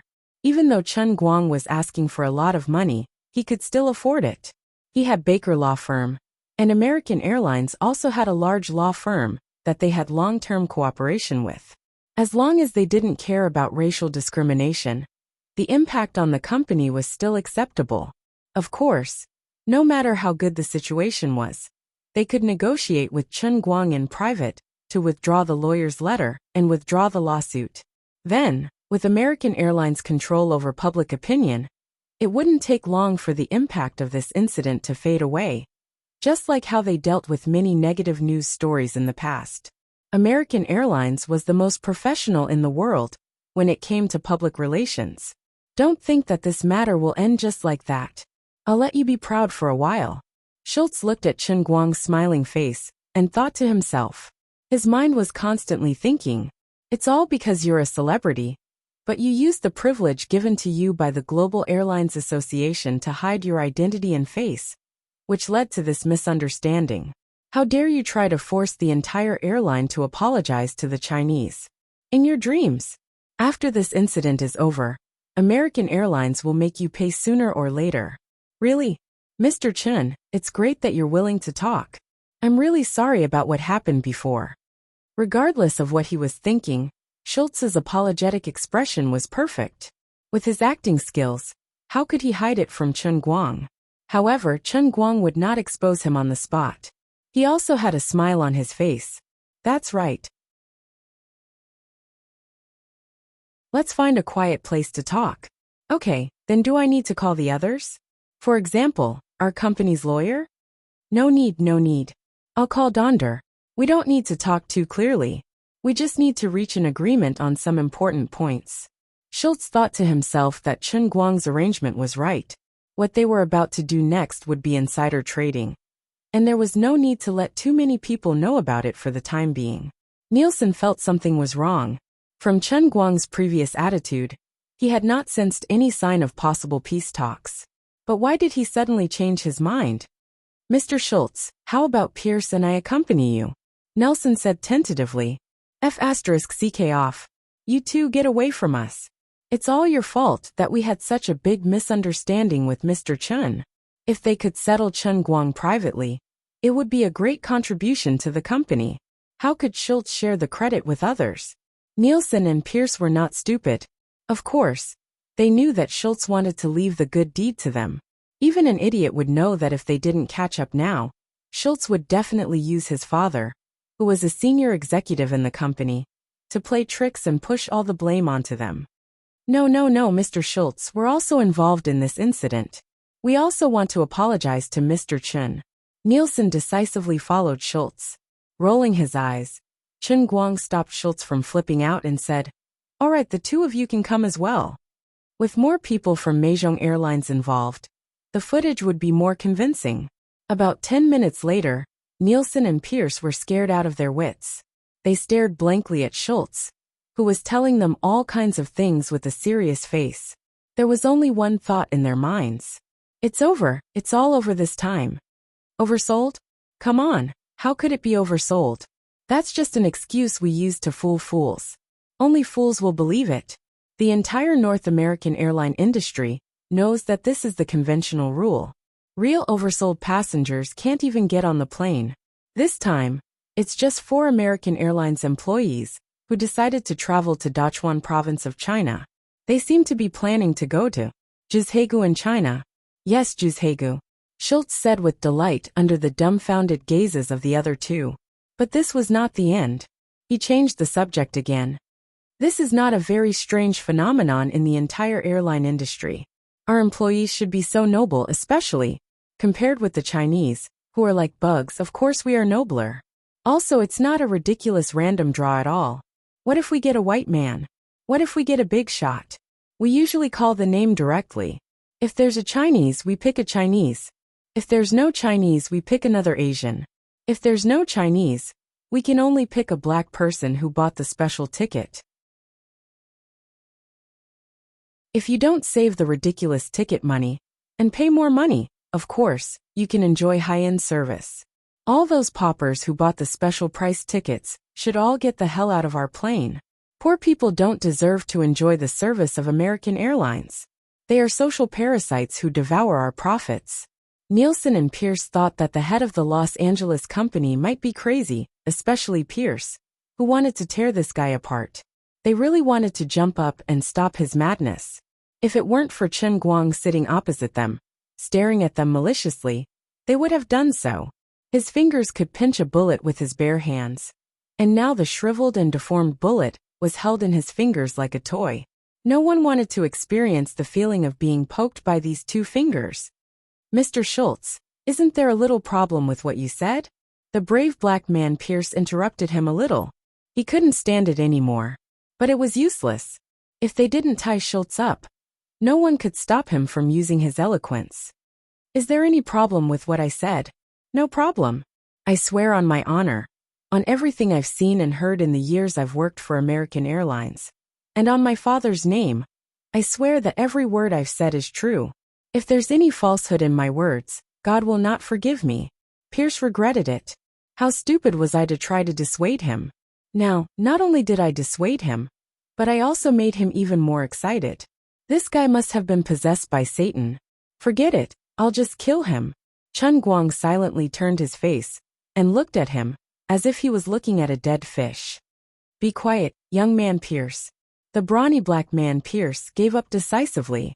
Oh, by the way, I almost forgot to mention that Officer Jack receives a bribe of $100,000 from me every year. He's one of my people.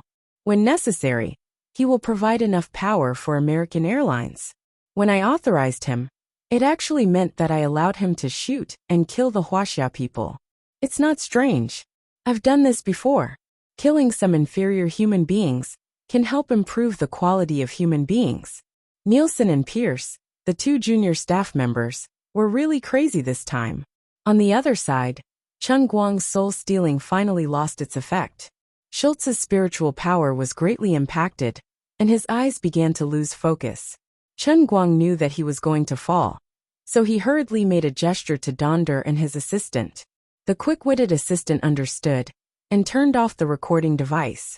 In an extremely curious mood, Donder finally completed this incredible evidence collection process. As a white man, Donder could actually understand Schultz's mentality very well. It could even be said that many people in the United States had the same mentality as Schultz. However, no one had ever dared to voice out their thoughts, not even the people closest to them. This would make him a devil in others' hearts. Schultz's words represented the evilest side of a person's heart that should never be seen by others. On the other side, as Schultz slowly fell down, Chen Guang was not moved. He just turned around and asked Donder, "Is this evidence enough now?" Even though Donder was experienced and knowledgeable, he had never seen such a thing. After being stunned for a while, he recovered his wits and said, "Enough, far more than enough. If we investigate the other thing he said he had done before, besides making Mei Zhonghong pay a heavy price, he might also be put in jail." Chen Guang nodded. Good. That's it. Let's go. Donder, please give me a copy of the video you just recorded. I'm going back to China now. I'll leave the rest to you. And I hope you can give me a satisfactory result." In front of Nelson and Donder glanced at Schultz sympathetically, and then asked tentatively, "Mr. Chen, what if American Airlines pays a huge amount of compensation and wants to settle privately? I think their compensation will reach an astronomical figure." Until now, Donda still believed that Chen Guang would accept the peace negotiation with American Airlines. Now that he had obtained Schultz's heavy evidence, Chen Guang might just want to extract more benefits. When he had just taken over this case, considering Chen Guang's identity and the situation of the whole case, Donder had planned to settle privately with a compensation of nearly $100 million, which was twice the amount that the court might award.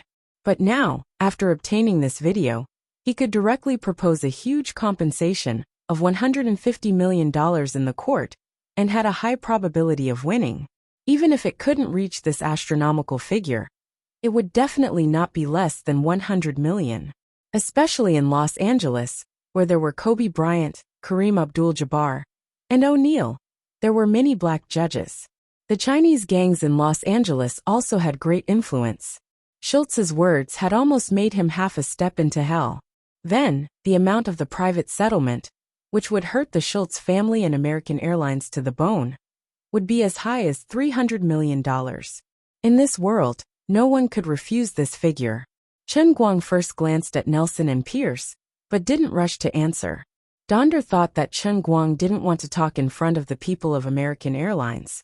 So when they walked into the conference room, he said in a low voice, "Mr. Chen, if it's a private settlement, I'm almost absolutely confident that the amount can be negotiated to more than $250 million. I know the wealth of the Schultz family and the economic power of American Airlines." Unexpectedly, Chen Guang asked another question. "What if the court compensates? How much can it be? If you really go to court, the damage to American Airlines' reputation will be beyond imagination. Their stock price will also plummet, and the Schultz family will hate your guts. In the end, the court's compensation should only be between $100 million and $150 million.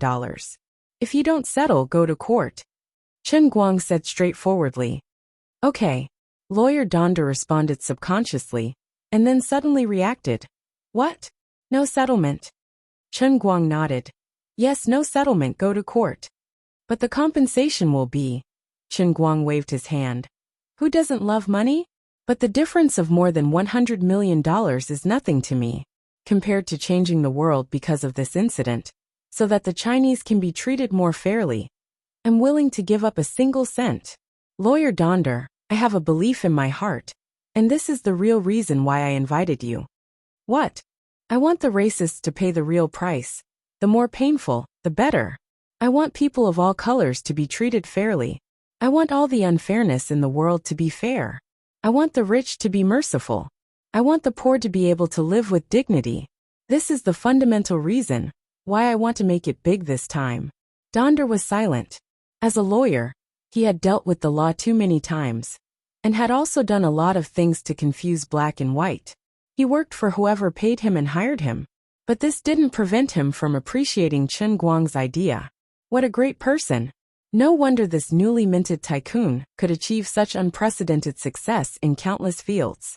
Who would have thought that this young and famous Huaxia person would have such a great mindset? "Mr. Chen, I understand. Don't worry. I'll make American Airlines pay a painful price." "That's good. Thank you and Baker Law Firm for your help. This is what we should do. Then goodbye. I'll come back when we go to court." Chen Guang waved to Donder, then turned around and went to the VIP lounge. Donder didn't notice that the moment he turned around, Chen Guang staggered. "You're tuning in to the Li Mei's Sword of Destiny YouTube channel. We're so grateful for your support. And don't forget to subscribe to join us on this incredible journey through captivating stories. Your generosity through donations truly makes a world of difference, as it's the primary source of revenue that allows me to expand and enhance this channel for you. Thank you from the bottom of my heart for being a part of this adventure.